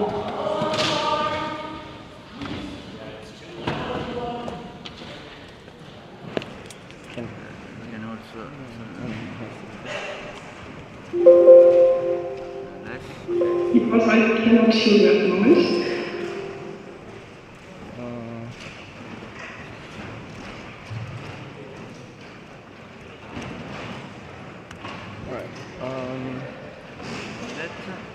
I mean, no, you have to link it to her somehow, right? You're gonna need.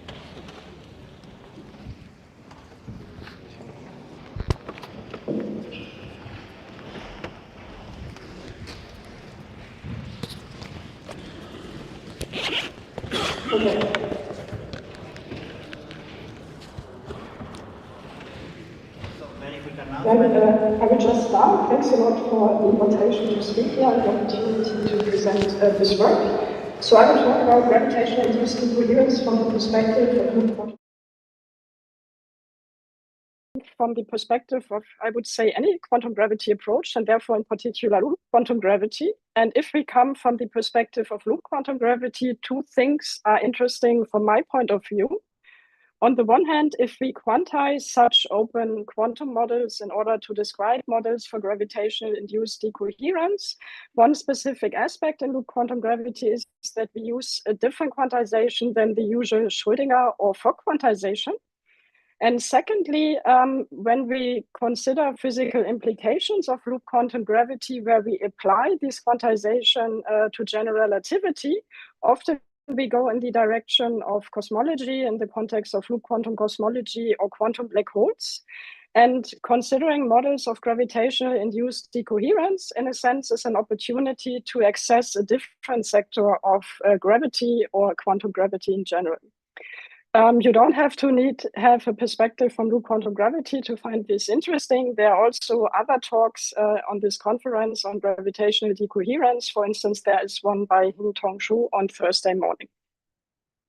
Now, to discuss a little bit what are the challenges and tasks that we face if we come from loop quantum gravity and want to discuss open quantum models, let me briefly review a few aspects that I need later in the talk. So if we have an open quantum model and want to describe gravitational-induced decoherence, we have to make a choice: what is the system and the environment?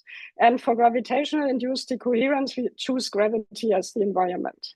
Then those systems are usually described in terms of the Hamiltonian formulation. So we have a Hamiltonian, here the total Hamiltonian H dot, which includes the dynamics of the system HS, the one of the environment here, H epsilon, and some interaction among the two. And usually this interaction is assumed to be able to be written in terms of a product of system operators S and environmental operators capital E.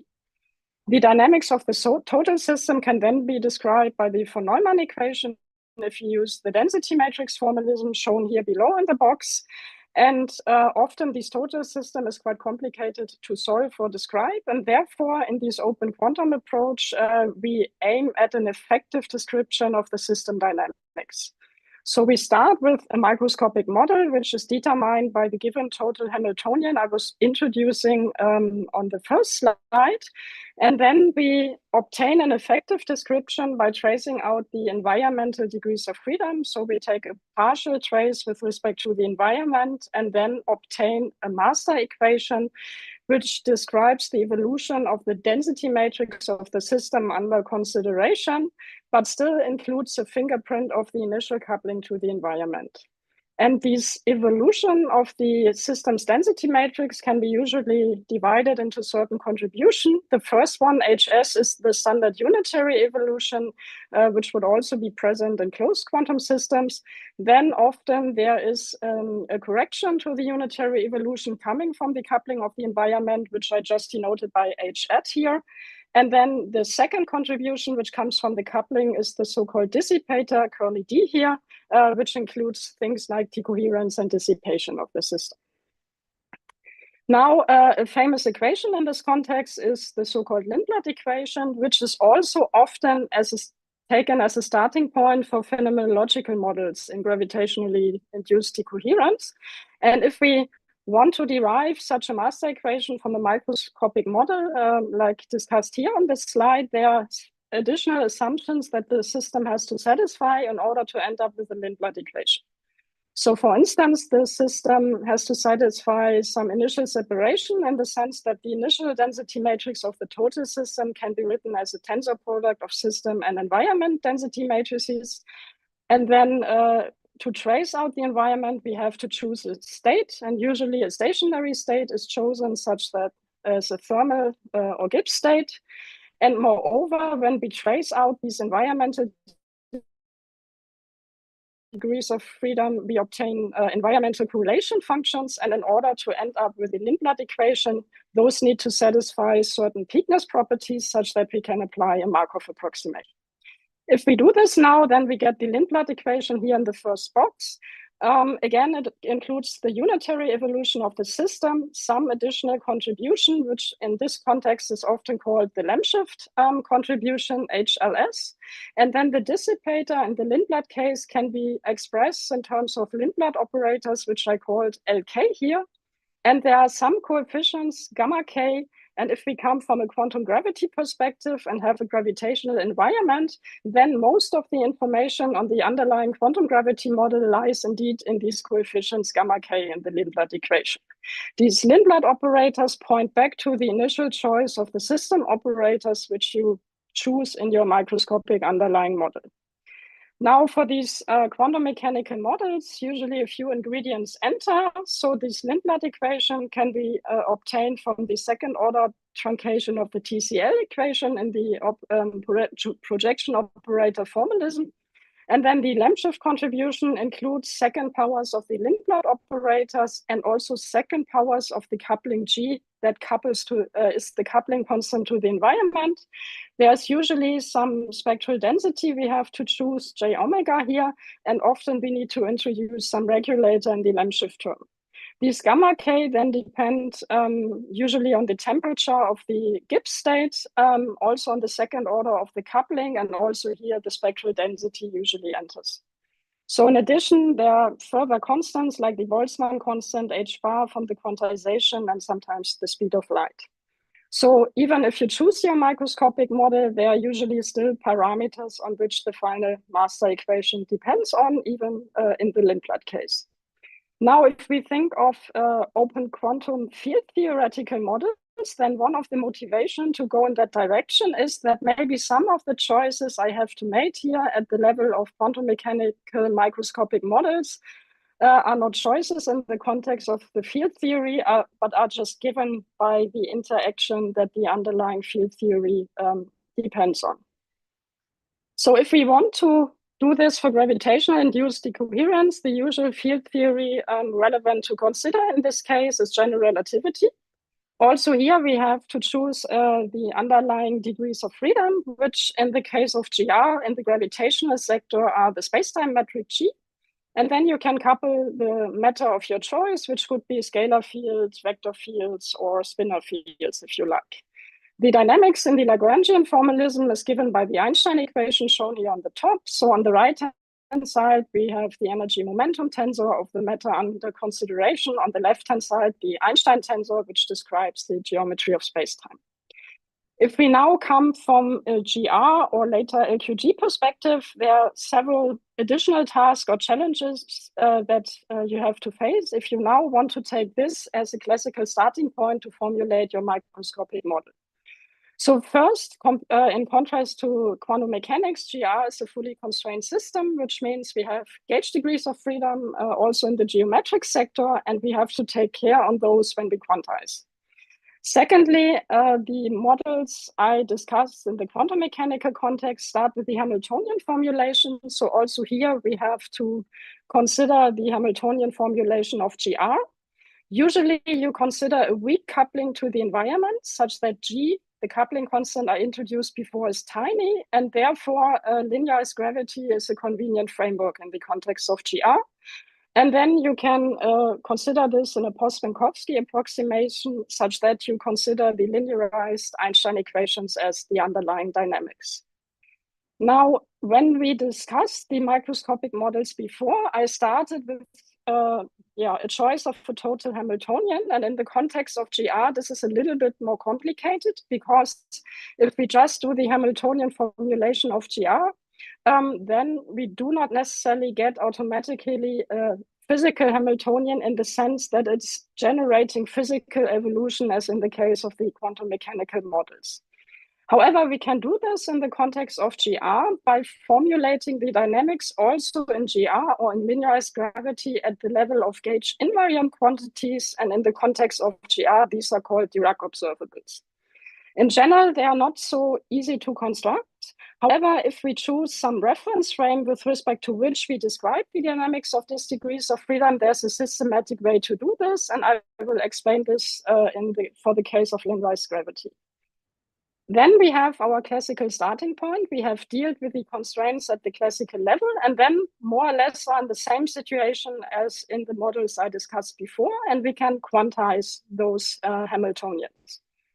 Again, here we can decide what quantization to choose. For instance, an LQG-inspired quantization or Fock quantization, and we do not have yet an LQG-inspired quantization for an open quantum model based on linearized gravity. But in this talk, I would like to report about first steps in a quantum mechanical simpler model. Once I have gone through these points, I would like to discuss two applications, which is the one particle master equation for an open QFT model and its ultra-relativistic limit, which has then been applied recently in the context of decoherence and neutrino oscillations. So let me start with linearized gravity. So if we want to formulate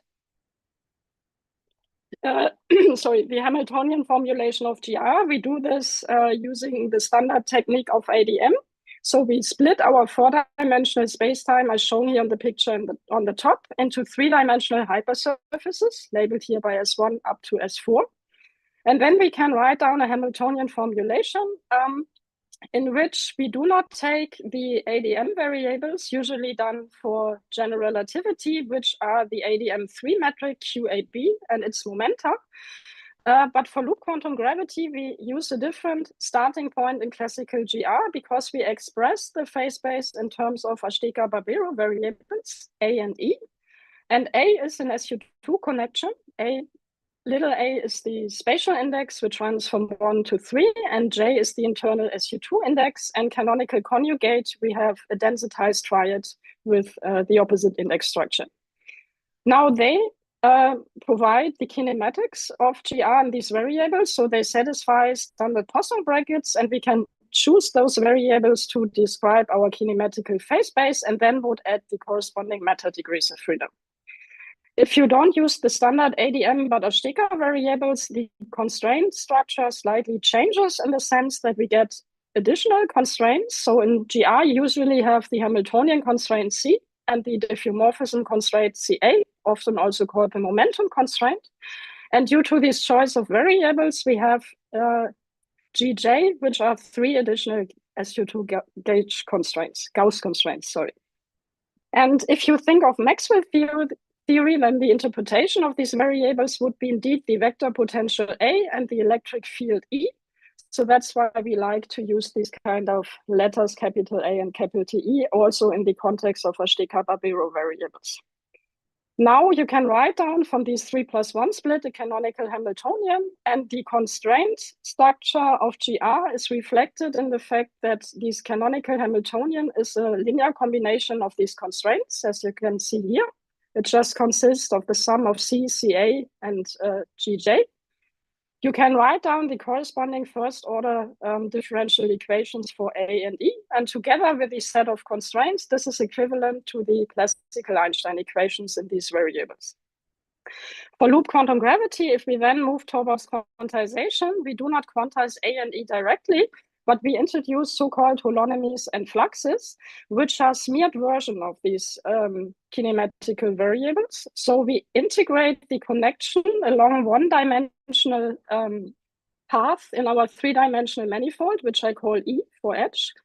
And then we take the path-ordered exponential, which is what lattice gauge theory people call the holonomy, And this variable is quite convenient because it transforms nicely under these SU2 Gauss transformations. And furthermore, we also smear the momentum. We smear it against two surfaces, and then we get something like a flux. So that's why we call it holonomy flux variables in LQG. And then from the algebra of A and E, we can determine the corresponding holonomy flux algebra. And this is the set of variables we choose to describe GR and to quantize loop quantum gravity. So if we think of open quantum systems with an LQG-inspired quantization, then this would be the basic variables to consider.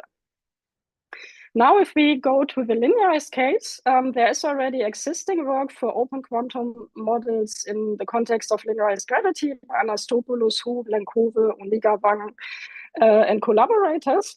And they did this in ADM variables. And since we wanted to keep the road open to later quantize using LQG techniques, we considered the same models in Ashtika-Barbero variables. So we also considered a linearization of the Einstein-Hilbert action and coupled then a scalar field, and the degrees of freedom that we choose for this open model is a scalar field and its momentum, phi and pi. And then the metric is perturbed around flat Minkowski space, which is now expressed in terms of perturbations of the Ashtika-Barbero variables. So we get delta A and delta E. And then up to the order kappa that we consider here, similar to the models I mentioned above, the interaction among the scalar field and the perturbed metric is the energy momentum tensor in Minkowski space coupled to the perturbation of the metric, which I just called delta H mu nu here because it's probably the more familiar notation, but this delta H is a function of the densitized perturbed triads in our case. This is the action from which we can derive the linearized Einstein equations that we take as our starting point. But now we have to deal with the gauge degrees of freedom because we know this canonical Hamiltonian I was mentioning before is not generating the true physical evolution, even not in the linearized case. And I will do this by choosing a specific reference system and apply the relational formalism in which I can formulate the dynamics of the gauge invariant geometry and meta degrees of freedom with respect to this reference frame. And the specific reference frame I choose here are so-called geometrical clocks because they consist only of geometric degrees of freedom. So how do we do this? To choose a reference system in the canonical framework, we have in the linearized case still our set of constraints, which is the Hamiltonian delta C, the diffeomorphism delta CA, and the Gauss constraint delta GJ. We have the geometric degrees of freedom and of course also the meta ones, which I neglect here on the slide because these will be geometrical clocks. Now to be able to construct gauge invariant versions of the geometric degrees of freedom and the meta degrees of freedom, I'm looking for phase-space functions Ti, which are my clocks, such that these are canonical conjugate to my constraints in the system. And since we have used and linearized the theory, I can do this in a sense order by order. So I require this only up to delta square order and kappa square order. Now one can choose one of these Ti for each constraints that you would like to reduce at the classical level. So for us, it's the Hamiltonian. Delta T is the clock. There is delta chi I, 3 of them for the Gauss constraint, and then 3 more for the diffeomorphism constraint, which I call delta TA. I have written them down here. I think the explicit form is not so important. What I would like to show you here on the slide is that these are combinations of linear perturbed geometric degrees of freedom with certain differential operators involved and projection operators, such that they exactly satisfy the above condition. Now, especially in the position representation, they look a bit complicated, but recently we could also show that this choice is indeed equivalent to also consider covariant clocks, geometric clocks, which correspond to a harmonic gauge fix. Now the idea is to use the remaining degrees of freedom, which are not included in the clock, and construct their gauge invariant version. So F is such a degree of freedom here. F is not invariant under gauge transformations, neither the clocks, but I can choose clever combinations of the two such that I get an expression which is invariant under these transformations. And the combination one chooses can be written in terms of a power series, which includes certain powers of the clocks Ti, and then we subtract tau I, which is the value these clocks take. Yeah, so this reference system has an interpretation as physical temporal coordinates tau 0 and physical rods tau 8, and then some internal clocks for the SU2 gauge transformations. And the coefficients in front of these powers are determined by nested Poisson bracket of the constraints and the function that we would like to make gauge invariant. And the idea of this work was to choose those clocks such that we have in the geometric sector the usual symmetric transverse traceless degrees of freedom that you would choose in vacuum linearized gravity, and generalize this choice to the case that we couple matter. And also we got some insight on how to choose these clocks, and if we take different choices, how the physical Hamiltonian in the end differs. So therefore, it was also an interesting exercise for us to see how the final open quantum model might depend on these choices. This allows us now to have a relational formulation of this model with respect to some reference frame. I gave you the choice here. And in this sense, it also means that it's an observer-dependent open quantum model. And therefore, in this sense, also the interaction to the environment depends on the chosen reference frame. If we do this now, let's recap. So we have perturbed, we started with these perturbations of the geometry. We coupled a scalar field, which on phase space are 20 degrees of freedom. We have reformulated the classical theory now in terms of gauge invariant quantities for the geometry, which have this label capital GI. Same for the scalar field, which are in total 6 degrees of freedom on phase space. And the remaining 14 degrees of freedom I have absorbed into choices of my reference frame. So these are the clocks, delta Ti, and canonical conjugate by construction are the corresponding linearized constraints. Now, the final step in this framework is to determine the corresponding physical Hamiltonian, which generates the evolution of the gauge invariant sector. And this is a Hamiltonian which is non-vanishing in the physical sector. And therefore, we mapped general relativity in Ashtika-Barbero variables to a model which has, in a sense, the same starting point as the microscopic models I was talking about before, because now we have a Hamiltonian. Hi, Christina, can you hear us? Sorry. Yes? Yes, sorry, we're having an audio issue here. Can you try speaking again? Okay, can you hear me now? Yeah, it's not working. Sorry. Have you called IT support or something? Can you do it? Because the issue is the audio in the room. And then you're going to have to figure out what to do.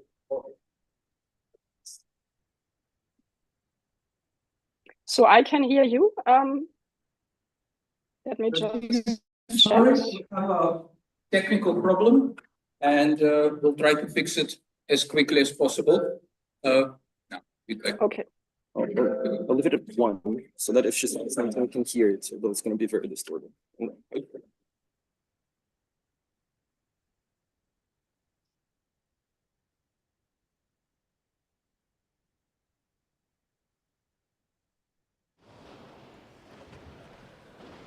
Yes, but we have a feedback loop, and it's impossible to figure out what you are saying. It's not a feedback loop. It's the audio in the room. I think it's kind of, I don't know. What if we just try to do a very stupid thing from using the output from the computer on the mic? I mean, it will be bad, but better than nothing. Well, now you can just speak normally because it's not there anymore. Yeah, yeah. Can you try to say something? Wait, I need to select the outputs. No, I don't know if this is, yeah, okay, great. Microphone, yeah. No, we want to use this. This. Yeah. Try speaking again, please. Better now? Sure.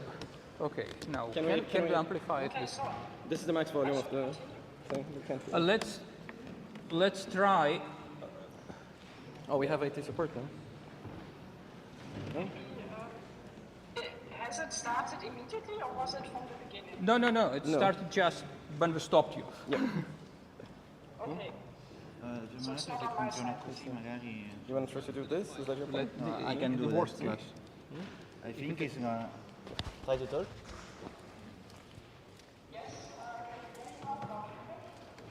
Where's the audio? Where's the speaker here?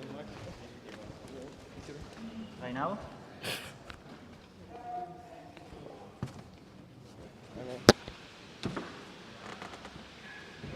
Or we can troubleshoot it, but well, we're going to be delayed in minutes.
Now we can start to quantize the model. And as a first step, we basically also applied the fog quantization for two reasons. One reason was because we wanted to get some intuition on these kind of master equation that come from these open QFT models, because for us it was the first time to go in that direction.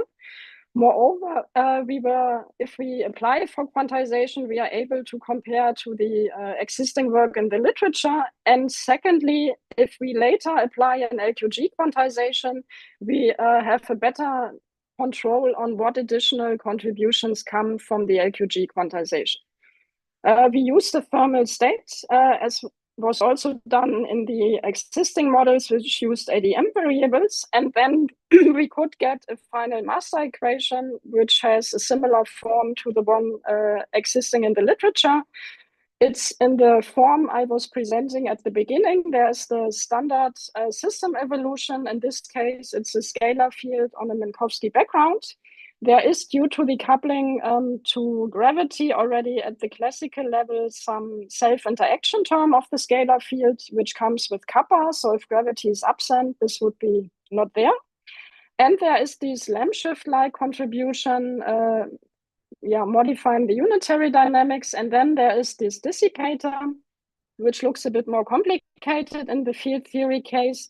So again, you have Lindblad-like operators, which I encoded here in the notation of J operators.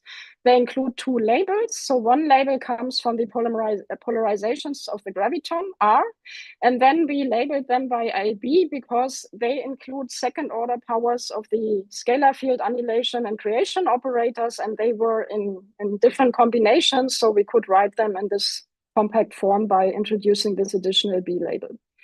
You see what was gamma K in the Lindblad case is here more complicated. It's RAB, so that has tensor indices. Moreover, it depends on time. And since it's a field theory, also integrals over the three momenta are involved. So this is the dissipator that we get, and it also matches what people have obtained in using ADM variables.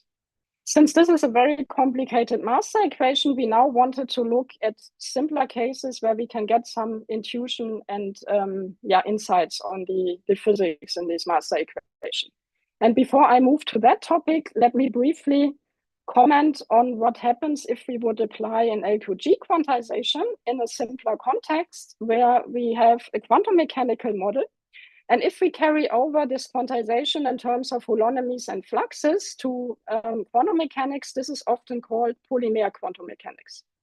So for this, we really used a very simple model. So the environment consists of a set of free particles, and also the system has just a free non-relativistic particle, and we considered a standard XX coupling between the environment and the system, which is a coupling often used in open quantum mechanical models.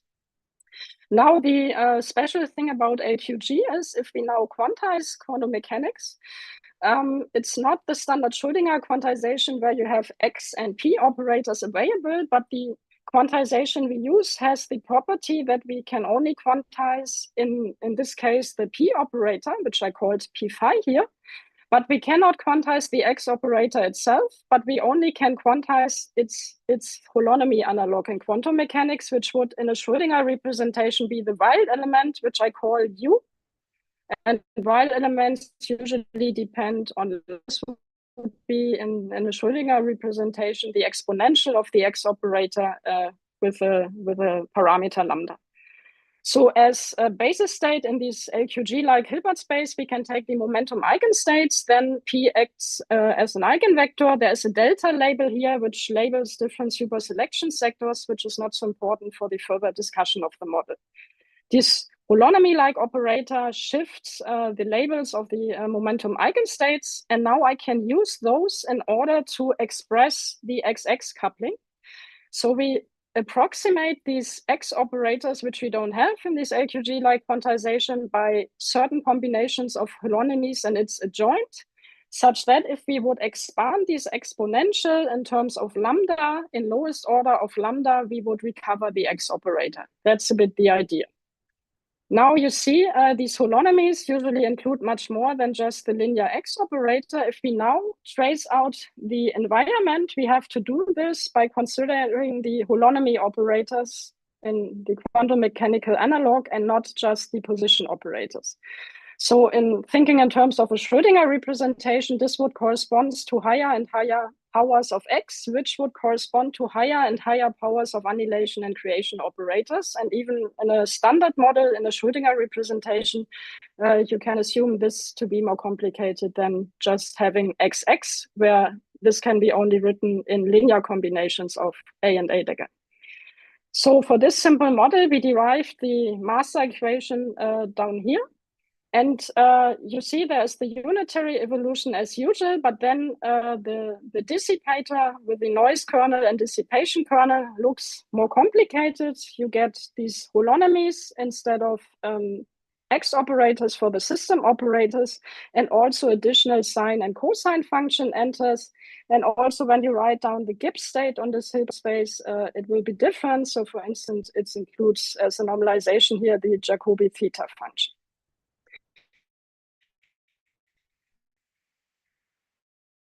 Now, more data, and this is work in progress, and then really perform these temporal integrals and the summation over n. And if we can manage this for the harmonic oscillator, we would like to go back here and also further analyze this simple model. Now, if we go to this Fock quantized model I was mentioning before here, one aspect to analyze this model is to look at the one particle equation. Master equation, and there was a talk by Max Fahn on Monday where he talked about this a bit more in detail. So the idea was to consider the one particle density matrix and plug it into that master equation to obtain a simplified equation, which I show here in the box. It still looks more complicated than these quantum mechanical models, but one point which is important now at this stage is because this master equation still includes divergences, so you have to renormalize these master equations. This even happens in the most simple quantum mechanical models for the Lamb shift contribution. So since we had not so much intuition on the individual terms, in particular those which cause the divergences, the idea was before we apply any approximations like Markov or rotating wave, can we somehow renormalize this equation? And what does the renormalization do here at the one particle level? And as Max was showing in his talk, the things which get renormalized are the vacuum contribution of the self energy, and they are, after renormalization, completely cancelled in this equation. We then considered the ultra-relativistic limit of this one particle master equation and could show that this basically merges into an equation which was already in the literature by Blancourt and Hugh, which was a toy model for gravitational induced decoherence. And here in the box below, I basically display the corresponding Lindblad equation for this model. And it's a toy model because we saw that the energy momentum tensor couples in linearized gravity to the perturbed metric. So here, basically, the underlying microscopic model has the system Hamiltonian instead of the energy momentum tensor, and it couples to a position operator of the environment. Now, taking this model, we wanted to apply it in a context where people are looking for gravitational-induced decoherence still in a Schrödinger quantization. And one model where people look for those kind of modifications is decoherence in the context of neutrino oscillations. Yes? Sorry, but that's about the time. So yes. we cut you exactly at the stage of applications, but we can try to take one question. So I'm not sure it will be feasible. Yeah. Let me just make sure that it's coming from the, yeah, it's coming from this microphone.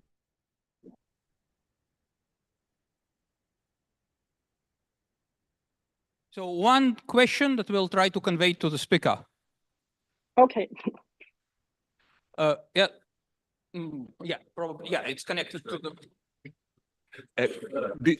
Concerning the master equation before the Markov approximation, so the second order one, did you investigate the positivity of the evolution? So whether, since if I understand correctly, second order expansion, so in general, this will not preserve the positivity of the state, which is a common problem. Let's say I was wondering how strongly it impacts your results. So you mean for the field theory equation I'm still showing here on the slide?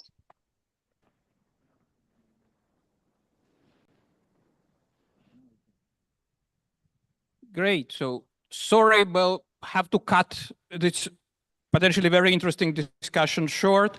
So thank you, Christine, and hope to see you in real life at maybe next RQI or somewhere else. So thank you. Yeah. So people are applauding if you hear it. Okay, and thank you for the opportunity. Thank you very much. I'm sorry that I couldn't join in person.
Perfect.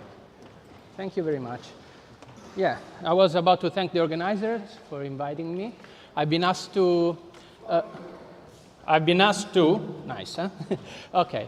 I've been asked to give an overview talk about a series of results by several different groups, not all of which I was involved in, about works that attempt to formalize the notion of reference frame, in all these cases, inertial reference frames, in a quantum space-time. What do I mean with quantum space-time? This is something I'll make clear in the first few slides.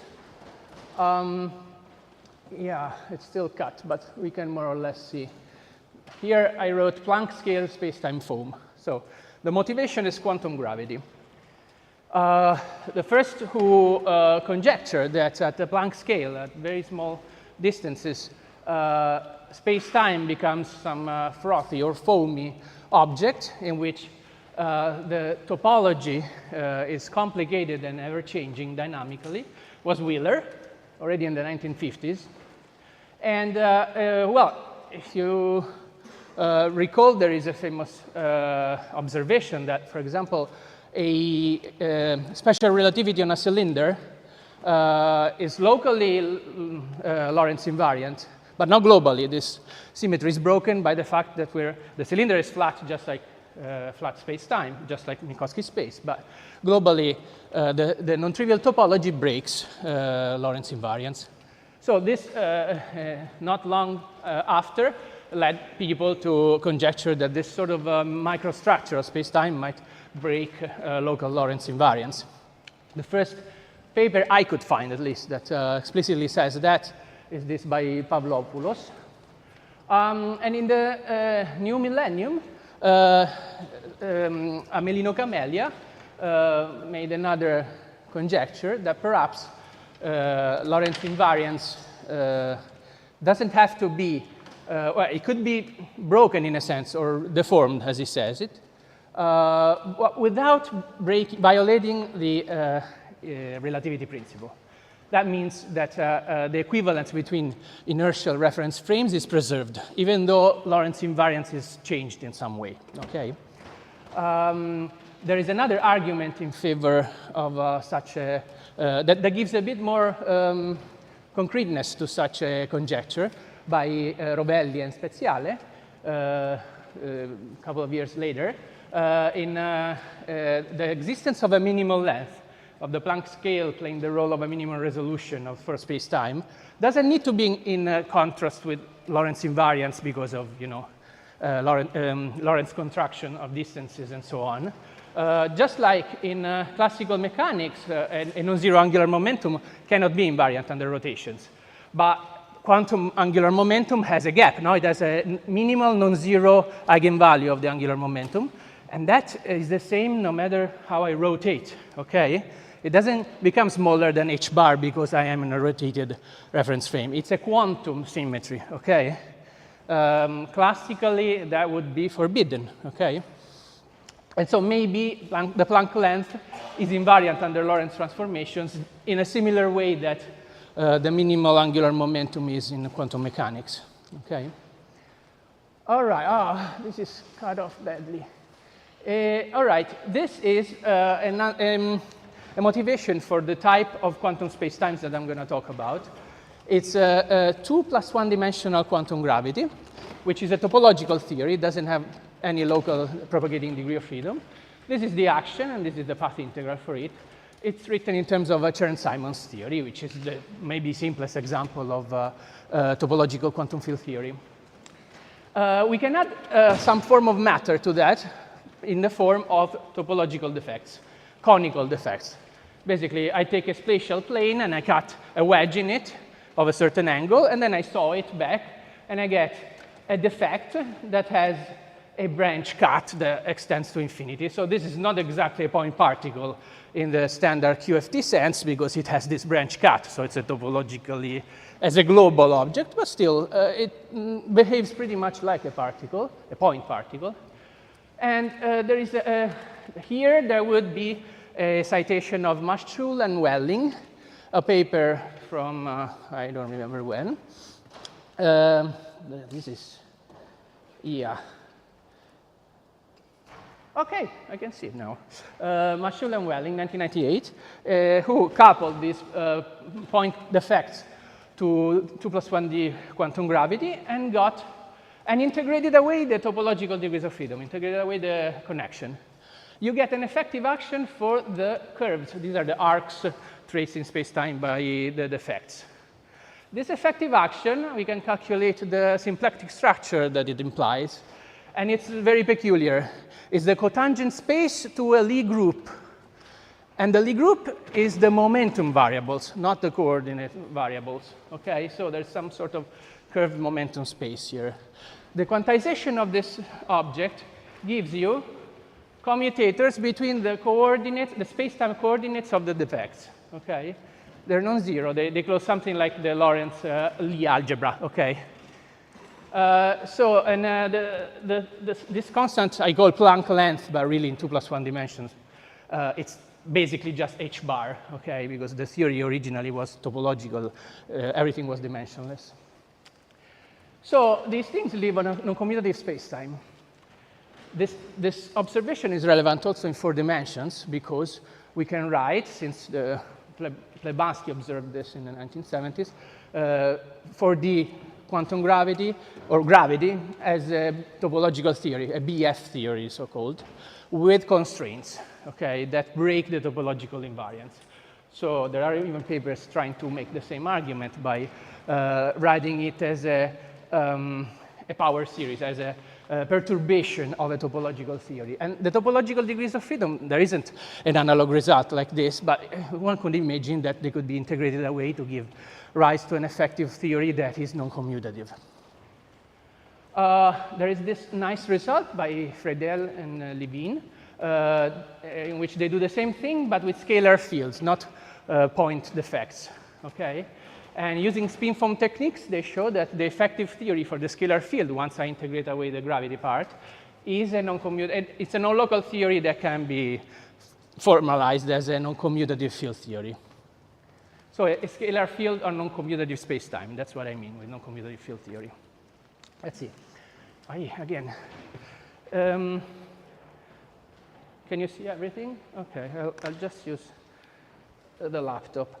What do I mean with non-commutative geometry now, non-commutative space-time?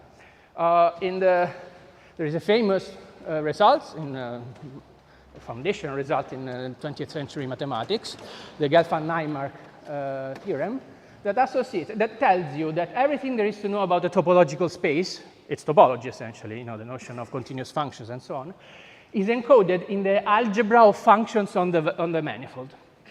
It's an abelian algebra because the product is just the pointwise product.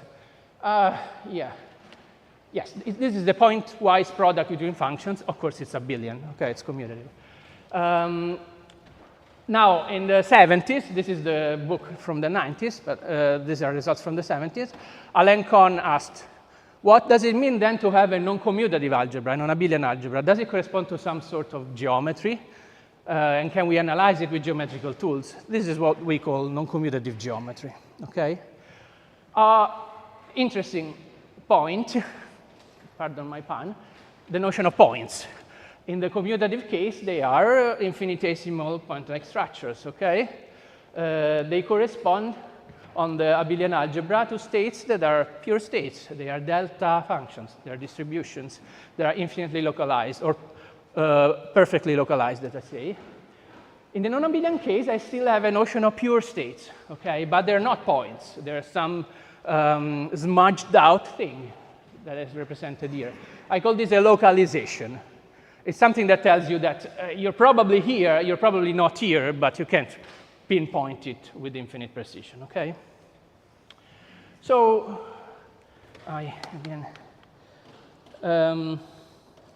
yeah. So we have a non-commutative geometry in 3+1 dimensional quantum gravity. This is what scalar fields that represent my coordinates. Coordinates in GR are just a number of scalar fields that identify points, no? And they close an algebra like that. This thing, apparently, at first sight, might be thought to break translational invariance. It's clearly Lorentz invariant in the standard sense, but translations, no, right? The right-hand side will translate, while the left-hand side won't if I use the standard notion of translations. Well, it turns out that it's still invariant under a full Poincare group, but it's a deformed notion of Poincare group. It's a quantum group or Hopf algebra. These terms are synonyms. And it's a deformation of iso to 1, the Poincare group. How does it work? Well, the invariance, the notion of invariance is transformed into a comodule property. What does it mean, comodule property? Well, transform points belong to this tensor product. So the lambda and A, the Lorentz matrices and translation generators, they are functions on the group. They're coordinates on the group, and they commute with the original coordinates. But we want that the transform coordinates still close the same algebra as at the beginning, okay? So in some sense, I want to say something like, in the transform reference frame, my commutation relations appear the same. In order for this to be satisfied, I have to have non-commuting coordinates on the group. In particular, the A's need to close the same algebra. There are other examples in which the lambdas are non-commutative as well. I'll show you. OK, this is just one commutation. So I just added a new algebra, but there's more. This is still the Poincare group, in a sense. I can add the axioms of group composition law between transformations, then inverse and identity axioms. And these need to be compatible with these commutation relations that new commutation relations that I introduced. Okay, it means that these maps need to be homomorphisms for those commutation relations. If you have that and you satisfy a few compatibility conditions, what you get is a structure called Hopf algebra. Okay, this is what we call a quantum group when it's non-commutative. Okay, these are coordinates not on a manifold but on a group manifold, and they are non-commutative now. Okay. So we want to try to do physics with this stuff.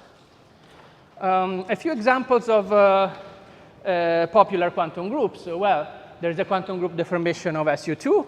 Okay. There's the general linear group, the complex one, SLN, SUQ. These are foundational papers of the field. And this is the kind of structures we have when we have these quantum groups. The matrix elements of the fundamental representation of the group do not commute with each other, and their commutators are kind of quadratic. Okay, so when you flip them, something happens, but it's still quadratic. Then there's Lorentz, non-Riemannian orthogonal groups. Then there's the formations of the Poincare group. There has been a bunch. And almost all of them fall within a category called T Poincare, which is a unification of all these different proposals for the formations of the Poincare group that I described in these papers. But the particular cases are much older and have been studied for more than 20 or 30 years in some cases. In this talk, I will focus on works that try to introduce the notion of reference frame in this kappa Poincare called, or kappa Minkowski is the homogeneous space associated to it, rho Poincare, I'll show you, and SU2. Okay? Let's see. So these are the works that I focus on. One on kappa, one on rho, one on SUQ2, and the last example is again a Hopf algebra, but it's not associated to any of these quantum group. Rather, they find a quantum group that seems to describe quantum reference frames, what I call Titian quantum reference frames that were already around in the literature. Okay, let's say something about kappa. Kappa is like this. Kappa has the dimension, is a constant that has a dimension of an energy or inverse length. Okay, the commutation relations are like this. The time coordinate acts like a dilation or dilatation on the spatial coordinates. In this paper, we introduced a representation for this algebra.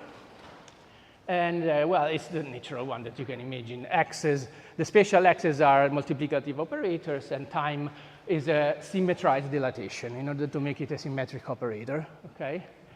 You can write it in spherical coordinates as well.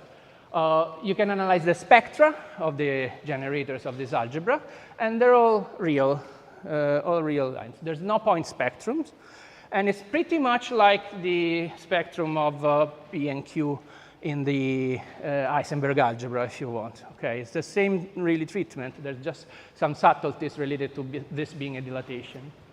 We can find improper eigenfunctions.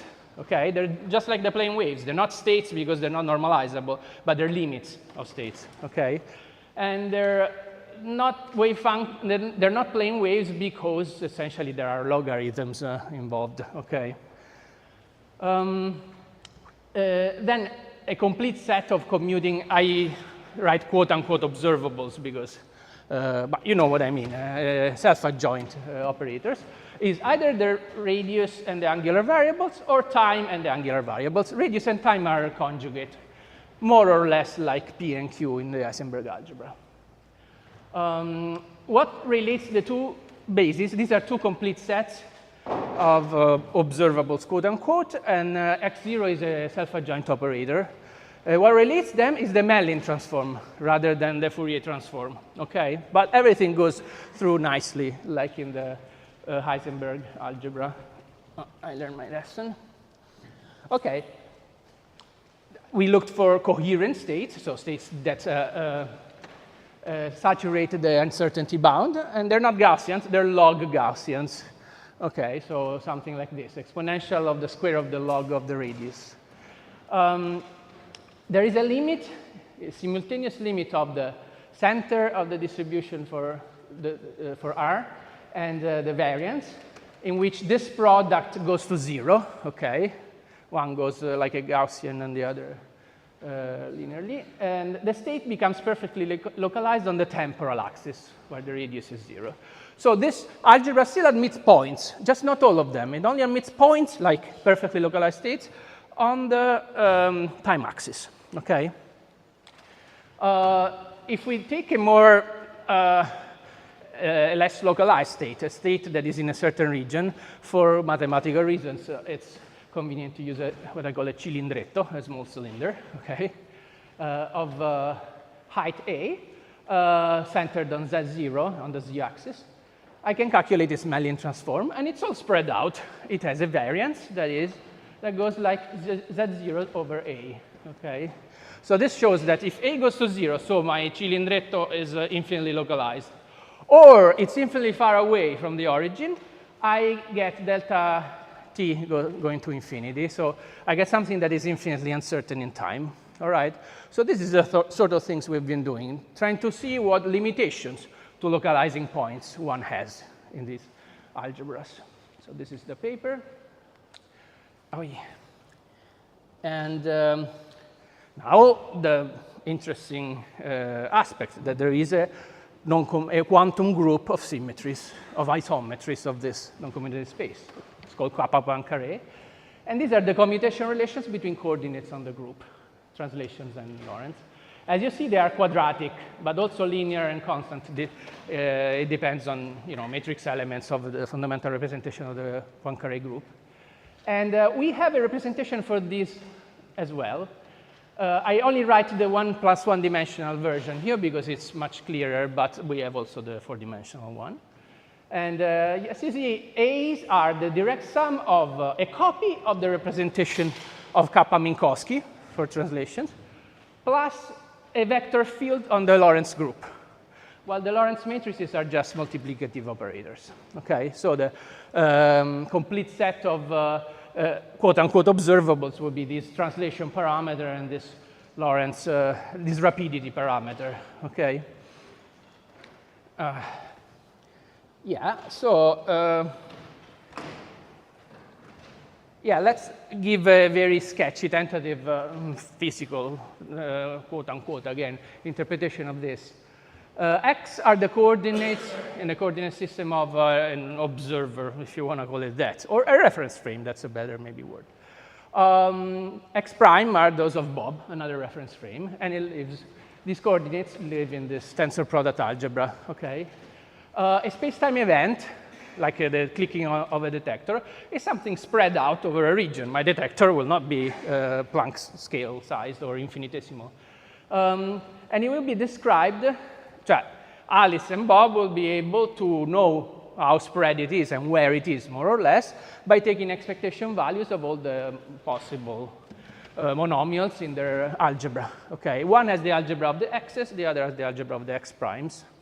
And these expectation values are not taken on the original Kappa-Minkowski algebra, but in the tensor product of Kappa-Poincaré and Minkowski, okay, like this.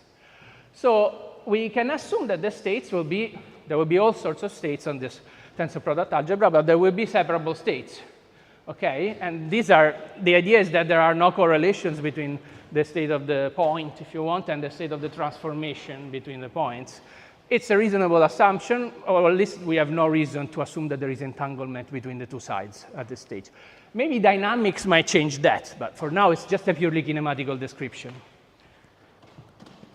Okay, and so what do we find? Well, that there is an identity state, something that localizes the group transformation on the identity transformation. What does it mean? That Alice and Bob are two coincident frames if the state x prime lives on that state. Then that there are limitations to localizing translations around zero translation, okay? So something that is a pure Lorentz transformation, unless also the boost is localized at the origin, and then we have the identity state I said before. This is, so the only pure Lorentz transformations in which the translations are perfectly localized on zero are pure spatial rotations, so where there is no boost part. Okay, so this is an interesting, non-trivial result. And it was observed in a different framework already in 2009 by a paper by us, actually. Now, Poincaré transforming the origin state, the state in which the point is localized at the origin of space-time, what happens is that all the statistical properties of the translation coordinate are inherited by the x prime coordinate, by the coordinate of Bob, okay? And so any state in the Kappa-Minkowski algebra, 5? What is the time at which you're taking those states? If you work in a Schlichter, yes. Yeah, these states. Yes, what time? Well, it's the origin of space-time. Sorry? The question is, what is the time at which I'm taking these states, which the people online can see with my cursor here. This O, right? The state.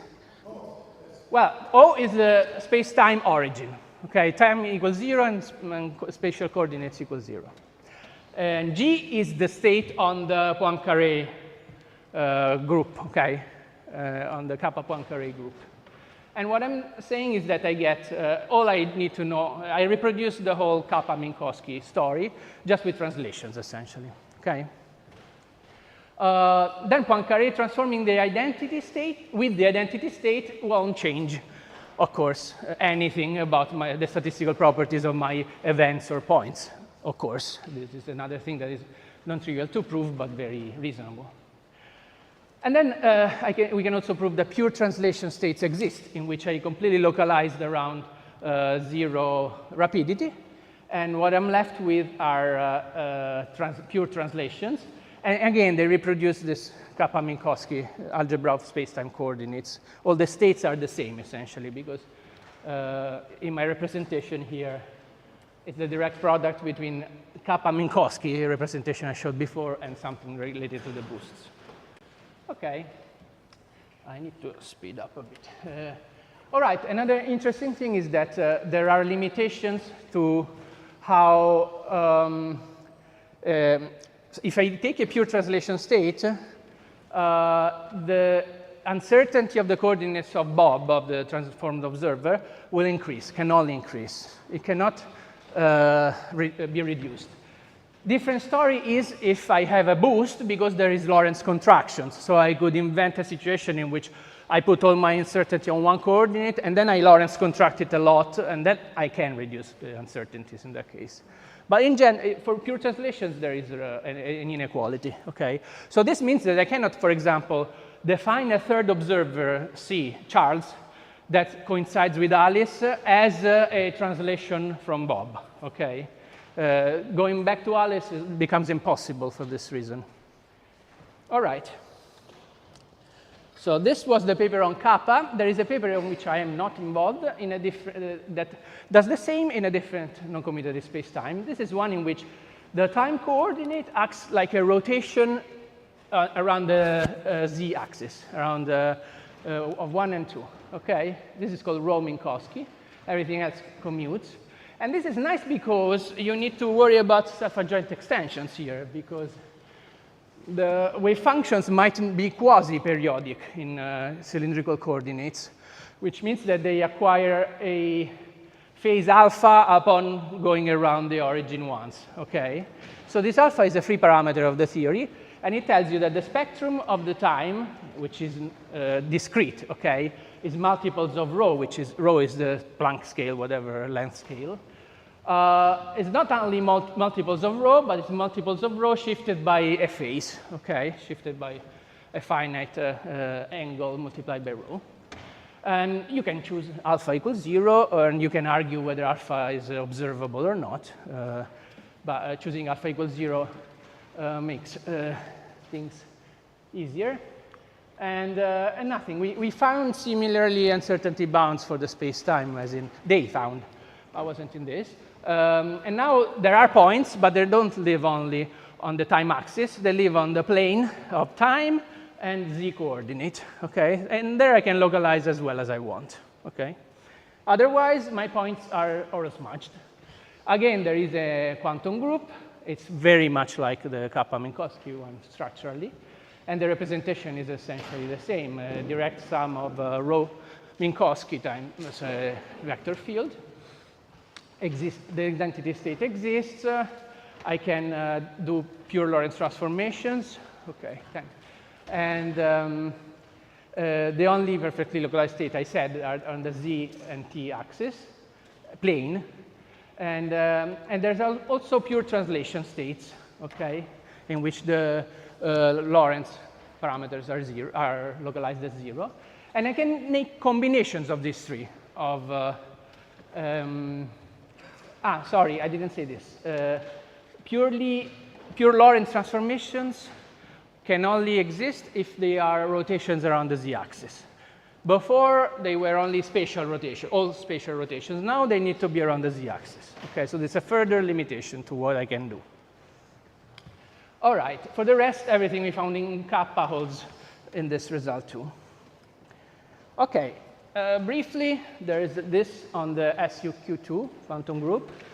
These are the commutation relations of the quantum group. This is SU2 matrix, and its matrix elements are non-commutative now.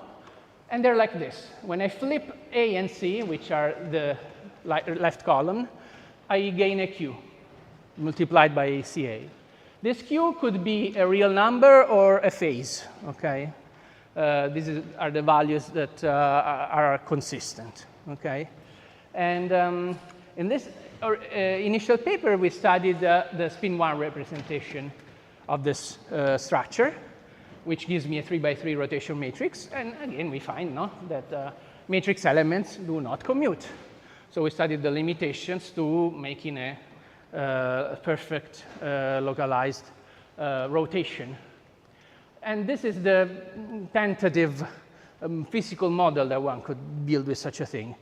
This is a model in which spin 1/2 objects, like qubits or electrons, rotate with SUQ2 transformations. Okay, so rotations are not sharp. Well, we have Alice and Bob. They have their Stern-Gerlach apparata, with which they select spin-up states along their 3 axes. Alice sends them to Bob, and Bob receives them, puts them through his own Stern-Gerlach apparata, and checks what are the counts of up and down, essentially, that he gets. With this in SU2, in the standard quantum mechanics, you can reconstruct the rotation matrix between the two reference frames entirely. You need an infinite amount of electrons, of course, to do that, but asymptotically, this stabilizes into a precise and infinitely localized rotation matrix. If we have SUQ2, there is essentially the fluctuations that you get from counting spin-ups and spin-down never stabilize, and they saturate as something that knows of this constant here, Q, okay? And so there is a limitation to determining the rotation matrix between the two observers. It makes sense, no? There is a further development, a much more technical paper we wrote in which we try to have a completely consistent framework in which no part of the framework, as I said, is commutative. This is required in order to have something that is fully covariant, because if you want to transform a spinor like an element of C, of C2, okay? So the amplitude, probably the amplitudes of having spin up and spin down. If you want to transform it with SUQ2, that won't be covariant unless the elements here of this vector are non-commutative as well. So we try to make sense of such a thing, assuming that my spinor, its components are non-commutative in this way, which makes them covariant under SUQ2. The conclusion is that we can write a fully covariant and consistent framework with a few assumptions that are reasonably selected. And what we called probability of finding a spin-up for Bob in commutative quantum mechanics now turns into an operator, a self-adjoint operator on an Hilbert space. Okay, so we have a notion of something like a probability eigenstates and entanglement between different probabilities and probability distribution of probabilities, something like that.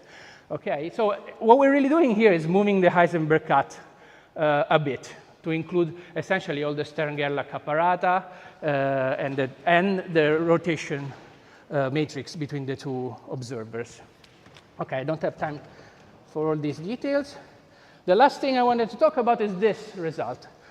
An appearance of Hopf algebras or quantum groups in a context that was very unfamiliar to people working on non-commutative geometry is the quantum reference frames, which I call Titian reference frames after Peter Tate, who's the first author in the 19th century that solved the problem of defining dynamically an inertial reference frame by attaching it to one physical particle. These are all inertial, no interaction between the particles, uniform motion, and defining through other physical degrees of freedom, like the position on the second particle, a reference frame. So an orientation that moves at a constant speed in space, and a clock that is defined through Neumann's inertial clock, which was a previous paper about the problem of defining this sort of things in classical mechanics. Okay, all of this is classical mechanics. Assuming a relational perspective or perspective neutral framework, as Philip calls it, one tries to do this essentially at the quantum level by attaching a reference frame to a point particle, and you find surprising stuff. Like entanglement and superposition are frame dependent, and causal order can be in superposition and stuff like that. So these people that do not include me asked, okay, let's do this Titian reference frame. It's in one dimension, in one space dimension, and I attach a reference frame to Charlie and another reference frame to Alice. I want to transform from this description of Bob from Charlie's perspective to the description of Bob from Alice's perspective. Now, the translation parameter is the coordinate of Alice, so it's non-commutative. So they asked, is this a non-commutative, a quantum group, a non-commutative geometry of sorts? And it turns out it basically is. So these are the operators I need to apply on Alice's description of Bob in order to get Charlie's description of Bob in order to get Alice's description of Bob. It's a translation, it's 1 plus 1 dimensions, a translation and a boost, in which here I have non-commutative stuff. Well, what they did is, first, by commuting these operators at the exponent of the unitary here, they find that they close the Lie algebra, but it's larger, it's not just 2-dimensional. They need to go to 7 dimensions. And this 7-dimensional algebra they call okay, D7. And then they asked, is this somehow related to some quantum group? Well, they found yes. They found that there is a particular quantum group deformation of the Galilei group, which makes sense. It's the kinematics of this classical non-relativistic point particles, in which I have the 4 parameters of the group that are non-commutative. The dual to the group is the Lie algebra. If the group is a quantum group, the Lie algebra is a Hopf algebra, and it has 4 generators as well. And this whole thing, basically, I can represent this on the phase space of Alice, and this on the phase space of Bob. This is what they did. And very surprisingly, they find that they can reproduce that D7 algebra that I showed before, but only at first order, and with this I conclude, only at first order in alpha, which is the deformation parameter of the quantum group. When alpha goes to 0, the quantum group is just a normal commutative Lie group, okay? It's a length scale, and this alpha turns out to be the inverse of the mass of Alice. Makes sense. If the mass of Alice is infinite, I reproduce Galilean transformations, because there's no back reaction on the state of A by going from Alice's point of view to Charlie's and so on. Okay. Okay, I conclude with showing you the references to the 4 papers I mentioned. And this is a guide to quantum groups for someone who's interested in learning about them. And we're exactly on the last second. Thank you.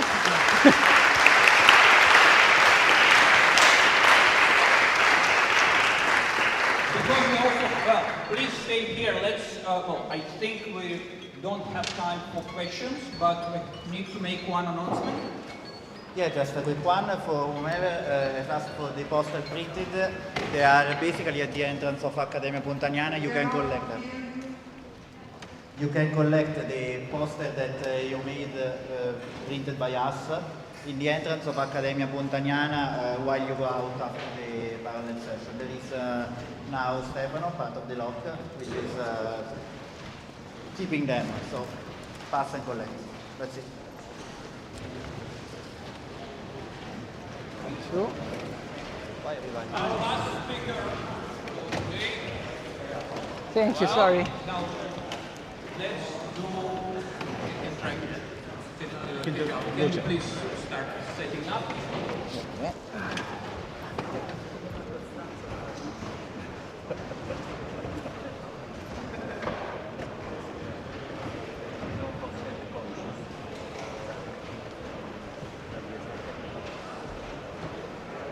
So our last speaker for this morning is Giesel Lochan from ISR Mahali, and he will talk about cavity control quantum electrodynamics. So some of the real Ho passato il stuff. tempo delle domande a giocare col computer. Thank you, Daniel.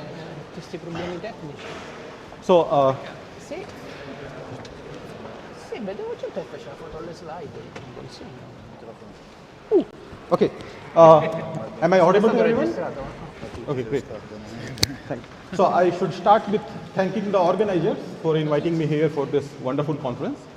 So I'm Giesel Lochan from ISR Mohali, and this should be of interest for you because, as some of you might know, the next RQI meet is going to be organized in India at our institute, which is situated on the northern part of India, almost on the foothills of Himalaya. So I look forward to welcoming you all over there in the next meet of that. More discussions about that would happen in the assembly meeting on the Friday afternoon. So I also invite you to attend that and make your suggestions over there.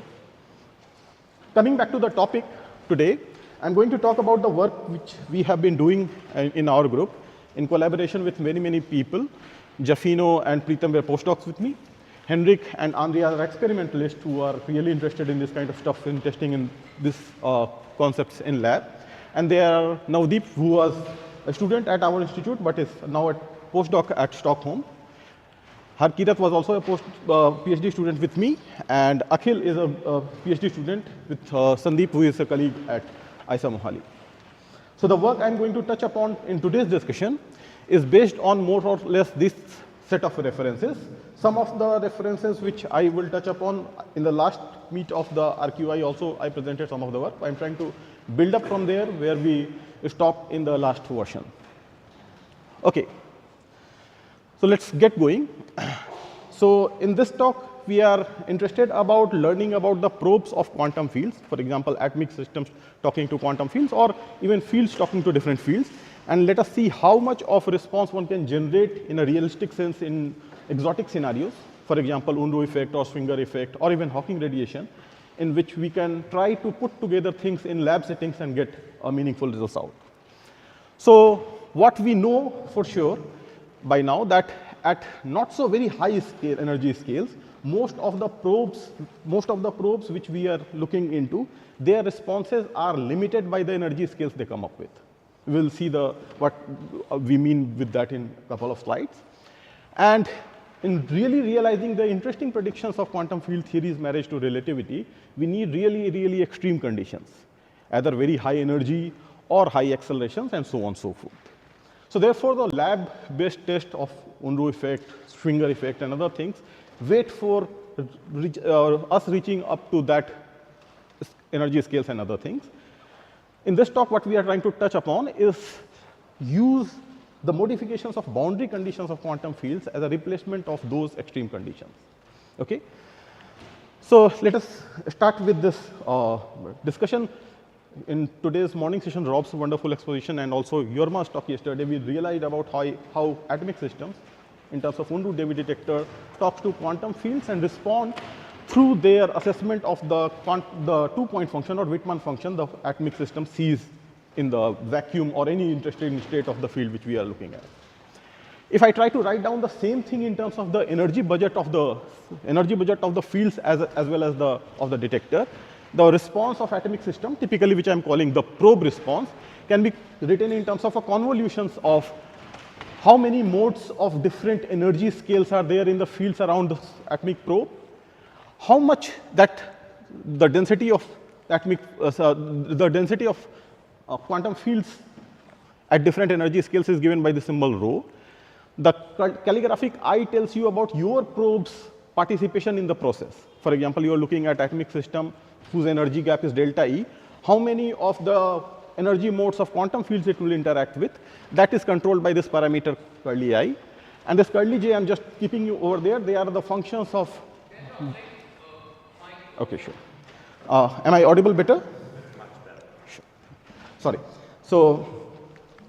So the curly J is just a function of the conserved parameters which are interacting with the modes as well. For example, if you are coming with conserved momentum or conserved positions in coordinates of the space. All right. For example, if you are looking at energy shifts, radiative energy shifts in atomic systems as well, they also probe the quantum fields fluctuations around the energy scales between energy differences of different atomic lines, transitions lines.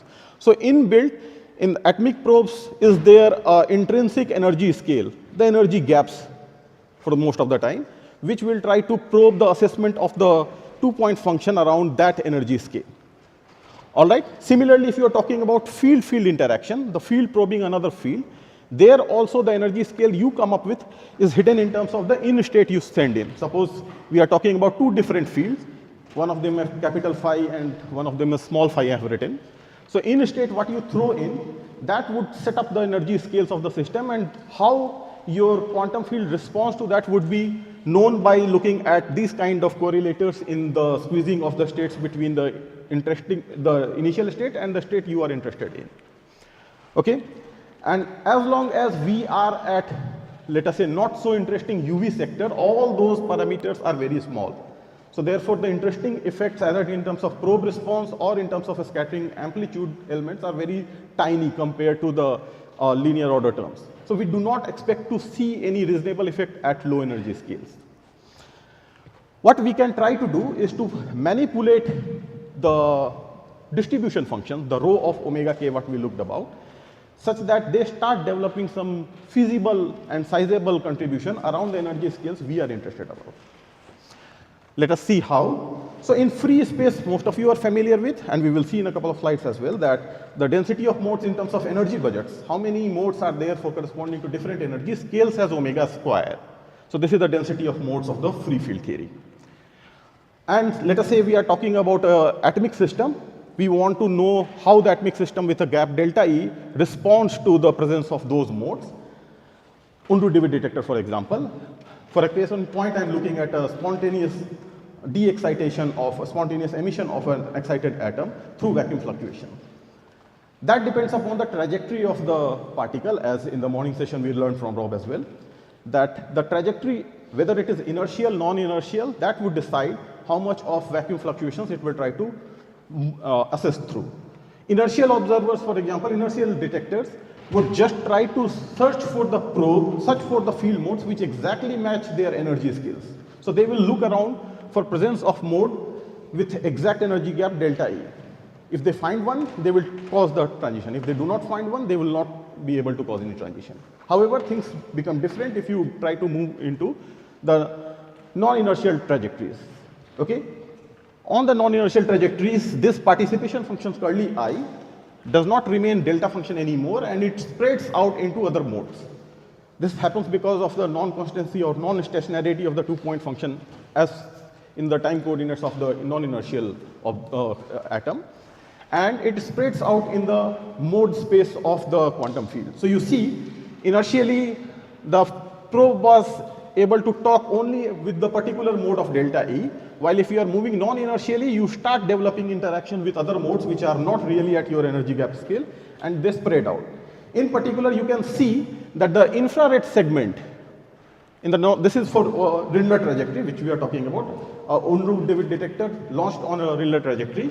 Its response or participation lights up in the infrared sector, but too bad there are not too many modes at the infrared sector, so their convolution remains a meager number, and you do not get to they do not get to put up a reasonable show to show you that acceleration effects are really important.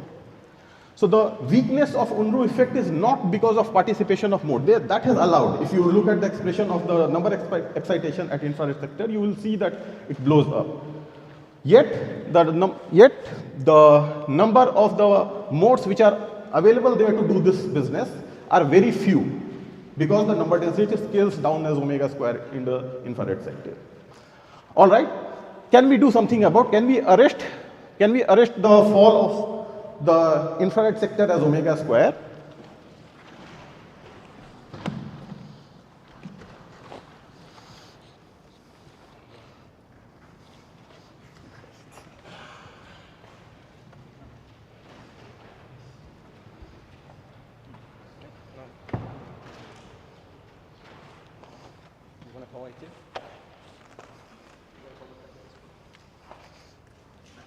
My computer says that it tweaks it.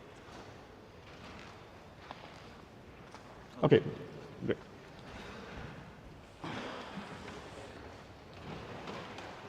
Okay, so one idea would be to modify the boundary conditions, and I will try to show up in steps what kind of things we can expect if we try to modify and put boundary condition. For example, in free space, if I look at the two-point function, Wittmann function or correlation function, that expression is given in the momentum space as the mode functions convoluted with the density of modes d3k upon omega k. Suppose I'm not in the free space, but I have restricted one dimensions. That means I have just put a wall along one set of directions. Then there is a discrete set of mode in one direction which turn on, and then there is a two continuous set of modes which are there, d2x, d2y, suppose the z direction is constant above. And the mode function picks up the discreteness you have brought about through this dependency on the wave numbers. In addition to two continuous wave numbers k1 and k2, they have also a dependency on discrete number n.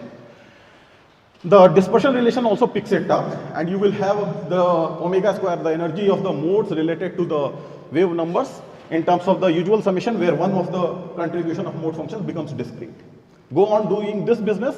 you will get to 3 dimensions. Suppose you are restricting 2 dimensions, that means you have a kind of cavity in which a 3rd dimension is extended, but the 2 of the walls where you put some Dirichlet boundary conditions, you modify these boundary conditions into 1 continuous integral variable and 2 discrete summations. The dispersion relation also picks it up, and you can see that now you have only 1 integral variable to do and 2 discrete sums you have to perform.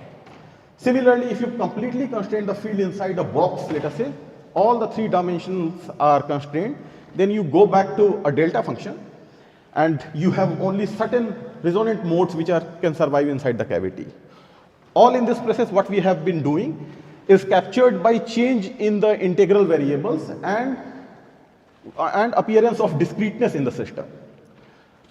There have been many studies of looking at how the quantum fields behave inside cavity, and in terms of Unruh-David detector, you can look at this paper where single mode cavity, if they start discussing with interacting with Unruh-David detector, how it can be made to respond more vigorously than the free space. However, you should also look at the commentary by Eduardo and other people as well, where they have tried to make statement about how effective is the single mode cavity treatment in a realistic setup when we have a distribution of field inside that. Now, why this thing may potentially work out? If you just look at the density measures which we are talking about in terms of their energy budget, so if I convert this distribution of modes in terms of the energies, you will see that how things change from 3 dimension, the full free field theory inside a bounded cavity setup. In free space, the dispersion relation was this, and the density measure was d3k upon omega k. You can see the famous omega square density distribution comes about. The energy scales with omega square, the root cause work which we identified. If you put up 1 set of wall, then you have 1 discreteness which creeps up and 2 continuous variables which are there. So continuous integral is d2k upon omega k. And in terms of k space integration, you can see that now if you convert in terms of energy measure, you will get d omega k. You can see that previously it was falling off as omega square towards small omega, towards the infrared sector. In 1D cavity, that fall off has been arrested. There is no dilution towards a small infrared sector. There is no power omega to the power something which takes you down. So the number of modes at the infrared sector are not diluting down, and it automatically leads to various effects, for example, Casimir effects and other things which become readily visible in these kind of setups. If you do one more boundary constraints, that means you are putting a 2 plus 1 dimensional boundary where 2 dimensions are constrained and 1 dimension is extended. You can see that now you have a 2 discrete levels on mode functions, and the dispersion relation cares about the discreteness, but only 1 continuous momentum mode. So the measure which was available, dk upon omega, now you can see that it transforms into something which has a denominator which potentially blows up at sacred points of discreteness. So you see this starts showing you not only it has arrested the fall, it is popping out certain discreteness where the density of modes become vehemently large, and these are the points where you can expect very important effects or very field theoretic effects which you are studying may be visible at infrared sector. This is not unknown. This people tried looking at, for example, spontaneous emission inside cavity. And for spontaneous emission, as we discussed a couple of slides ago, the participation of mode happens exactly at the energy gap of the atomic system. So therefore, if I put an atomic system in the excited state, in a 2 plus 1 dimensional cavity, what should I expect? That they will try to look for the modes which are exactly at delta E in these kind of blowing up correlation scenario. So therefore, the spontaneous emission will closely hug the profile of the correlation function inside the cavity. And indeed, this is realized in lab settings. This is famously known as Purcell effect. Purcell in 1946 predicted that such effect should come through, and later on 40 years down the line people start seeing up in cavity where you put up atomic system inside cavity of a particular resonance point, you will see that the spontaneous emission rate remains null up to very small points. You can see that unless you are close to omega k up and the discreteness number, this number is very small compared to the value at the resonance. So you will have inhibition region where nothing interesting happens, then sudden blow up because the distribution function of those resonance points goes up. So this repetition you can see comes from the many resonance points a two-dimensional cavity could support about. Now, if the same thing if you try to play on non-inertial system, you can also see that almost all of the mathematics which was going into the spontaneous emission goes through, but with one change, that the probe participation function does not remain a delta function, but it becomes a Bessel kind of function. Okay, and Bessel function is not a monotonically decaying function unlike the delta function. It has oscillatory peaks. So if you try to put it through in the convolution, you will realize that non-inertially moving atom inside a cavity will also show this non-monotonic decay in the spontaneous rate. So if you put non-inertial system in the same cavity setup, where the inertial curve was showing this inhibition and enhancement of the spontaneous emission, you will see that non-inertially moving atoms will do the zigzag around this curve, inertial curve. So therefore, you can zoom into a particular region where you can find out that the non-inertially moving atom gives you decay rate faster than that of an inertial atom, and by how much amount it will show a difference between inertial and non-inertial will depend upon how close you are to cavity or slightly away from the cavity, because at the cavity resonance, exactly the inertial curve wins. Just out of it, there is a fall off tendency which are different for the two curves. So if you are slightly away from the resonance, you are fine to go through, and you will decide upon your accuracy of energy level delta E and how much away from the resonance you have to be to see the non-inertial transitions winning over the inertial term. That we had previously looked at, and we found that there are some encouraging numbers which can be put into the lab settings, and we are in talks with Henrik and Andreas, we are talking about that whether these things can be put together in lab settings or not. Now the question to follow up with this was, if it is true that in the bounded cavity the 2-point function or Wittmann function receive significant support around the correlation points, the atom should see more pronounced vacuum fluctuations or thermal fluctuations for inertial, non-inertial observers, so that their radiative energy corrections to the atomic lines, which is a ready time observable in lab, should also feel that. For this, you can go launch to the famous DDC formalism named after DuPont, Dalibard, and Cohen-Tranagi, where they talked about how atomic systems and field systems operators themselves will change under the interaction of field and atom. And you can follow the formalism. I'm just giving a brief survey of how things are to be done. Due to the interaction term, the operators on the atomic system will not only evolve with the free Hamiltonian of the atom, but it will care about the interaction term as well, and the same is true for the field operators as well. And you put, for example, Hamiltonian of the atom as an operator, you will see that there will be a second term which will not vanish, which will be the commutator of the Hamiltonian of the atom with the interaction term, and that will survive. You can do this iteratively. You can correct the field for the interaction with the atom, and you correct the atom's Hamiltonian for the interaction with the field, and you can do it perturbatively. You can build up a series of corrections on the various operators, their eigen values as well. For instance, if you are looking at energy eigenvalue shift due to the interactions, that is essentially captured in terms of correlators again of the fields as well as the atomic system. So I'm just giving you the essential formulae which are necessary. The fields anti-commutator, which is made from the 2-point functions combinations as well, and the atomic systems, atomic systems commutated at 2 different times, which can be captured like this, sit in this convolution to decide for you how much of shift, the radiative energy shift or the Lamb shift would come about. Do the same game for inertial setup. You will find out that the atomic system in the inertial setup again tries to mimic what happens for correlation functions. It will blow up on the points where the resonance is happening. So Lamb shift around those points are very pronounced. And these are again observed in lab settings. So this gives up a hope that if Lamb shift become very pronounced kind of objects around the resonance points, you can try to do the same for non-inertially moving atoms in this lab settings and try to find out their radiative energy shifts. Do the same game. I'm skipping over the mathematics part of this. You by now know how the correlation functions change for non-inertial observers. All this goes in that convolution, and ultimately you get this expression where we have calculated the difference in the Lamb shift of a non-inertially moving atom compared to an inertial atom. And you have this formula which is looking dreadsome, but that is not that much of harmful function, and it gives you a hopeful scenario which is plotted in the next curve. you can see that depending upon where you have placed your cavity, the x-axis is the displacement or the size of the cavity away from the resonance.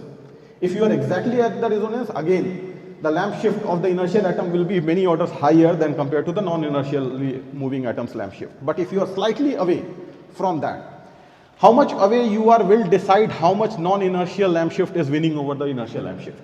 So you can see, depending upon your acceleration, alpha is the parameter which is marking the acceleration in the dimensionless ratio number compared to the energy gap. Depending upon your acceleration, if you are moving with high acceleration, the cavity gives you room. You can miss the resonance by a huge amount, huge meaning, let us say, second decimal place and so on. Still, you will see the non-inertial atom's lamp shift much more pronounced compared to the inertial atoms. But if you are moving really at small accelerations, you are going down, but it is not hopeless case. For example, an acceleration over here, which is roughly 10 to the power 9 meter per second square, still gives you a room of constructing a cavity which is slightly off resonant for the inertial atom by few tenths of a micron's order. Suppose we are looking at hyperfine splitting 21 centimeter lines. We have a cavities whose dimensions are typically 21 centimeter lines, but you are missing the resonance by, let us say, hundreds of micrometer, tens of micrometer. Inside those cavities, you will find that the non-inertial response is 100 times more pronounced compared to the inertial response. So the replacement of high acceleration for seeing the non-inertial effects has been replaced by a precise cavity. So precision physics can guide you through where you wanted to land up through your high acceleration scheme. Okay? So this can be generalized for various different kind of accelerating systems as well. For example, Navdeep and Sandeep have worked out for rotating detectors as well. And they have shown that even for rotating Unruh-like effects, if you are looking for, these effects can be seen in a slightly off-resonant cavity in which the atom is rotating about. Lastly, in remaining 6 minutes, Daniel, remaining 5 minutes, I will just try to give some impressions of the ongoing work which I am doing with Preetham, which is a postdoc, who is a postdoc at our place, where we are looking at the field-field interaction. As we have previously discussed, suppose there are two kinds of fields or many kinds of fields which are talking to each other. Typically, the Lagrangian of interaction dictates the course where the atomic systems will land up. And what the fields do to each other is captured by the matrix element of these kind of interaction terms, if you wish. All right. For case in point, let us think of a particle decay where a scalar field of heavy mass decays into two particles of a light mass or zero mass scalar fields. This kind of process can be governed by an interaction term between two scalar fields like that. And the essential correlator which will dictate the discourse will be of this, where I have started initial state where one particle of the decaying field, which is capital phi, is present at momenta p. And in the final state, the particle has completely decayed and two particles with momenta p1, p2 are present for the smaller scalar field phi. This is the process I am looking at. Again, if you do the free field theory, the free space field theory, you know how to compute this through Peschkin-Schroeder if you wish. And you will compute the correlators, contract this phi with this phi and these two small phis with this p1, p2. And you have from Wick theorem, you know how to compute the propagators of these things and vertex of this process. And you will end up getting the scattering, the decay rate of this using the process amplitude function with the delta functions of conservation in full free space. In full free space, you have four-dimensional conservation equation. All three momenta and energy are conserved quantities. So that symmetry as a free space word identity, if you wish, would appear over here. So you will see that that decay rate is proportional to the energy of the particle you came up in and the masses of the particles you want to go in. And the standard result, for example, is like this. You can see that this is a weak number because lambda upon m, which is a coupling parameter. By the way, this result is true for the leading order perturbation theory we are talking about. So it is a weak number. So it will take large amount of time if your lambda is small, capital M is large and small m is small. Okay? So therefore you have to wait for longer duration of time if you want to see this process through. Unless you are at really high energy where this scattering rate will increase with the energy scale E. So one way of looking at this process in its more robust avatar is to go to high energy. Again, we discussed something which was happening for non-inertial physics where we just bypass the requirement of going to high acceleration or high energy by controlling the boundary conditions. Can it be put into this case as well? This would be relevant because many processes, suppose a field is trying to decay into various different field mode through different interaction terms. For example, there could be a 2-photon decay mode or 3-boson decay mode. Most of this is captured in a good review of something called the Higgs explosion, where the Higgs physics is Higgs scalar is supposed to decay into many particles, and people try to look at what energy scales Higgs is more likely to decay in what channel. So in particle physics community, people document for the decay channels and the branching ratios, which process is more efficient, how much branching will happen. If the Higgs, for example, is to decay in 2 photons, what is the branching ratio? This should all add up to 1.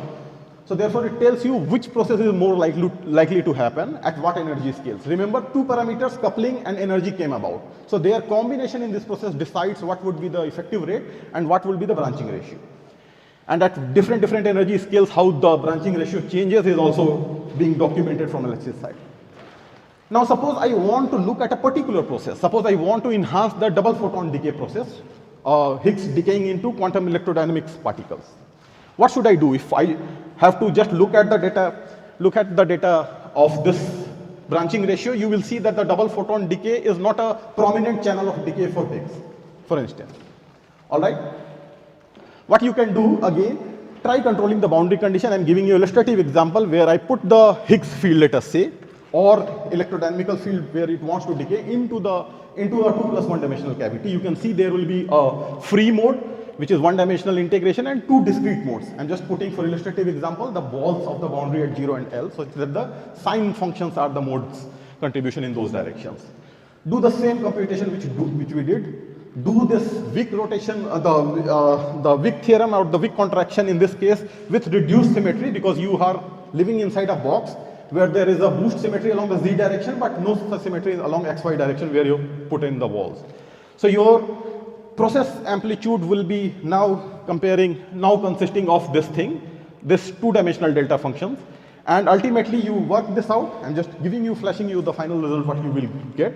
Very much in tandem with non-inertial results, you will get the process decay rate would be something like that. And again, you can see, just like previous non-inertial avatar, this function is closely mimicking what is happening into the density functions of the modes at energy omega. And now you can see that you can cleverly select L to be such values such that this denominator becomes too small and you blow up around those cavity points. I'm done. Okay, so the statement is, looking at the particles you want to decay in, their coupling lambda, the energy you are coming up with, you can design in principle a cavity where that process is selectively enhanced. All other processes will have their own marker. Where the enhancement happens depends on the L, the coupling value lambda, and the masses you want to decay in M1, M2, let us say. So therefore, different cavities suit different processes, and one can selectively amplify the decay channel by making a proper cavity. All right, this work is almost done, and we will be putting up it in a couple of weeks. And okay, so I stop over here with the overall summary of this process, that requirement of extreme conditions for exotic scenarios or exotic predictions may not need only going to high energy, but we can bridge the gap through using precision boundary conditions as well. So I'll stop over here, and if there is any time for question, I'll be happy to take.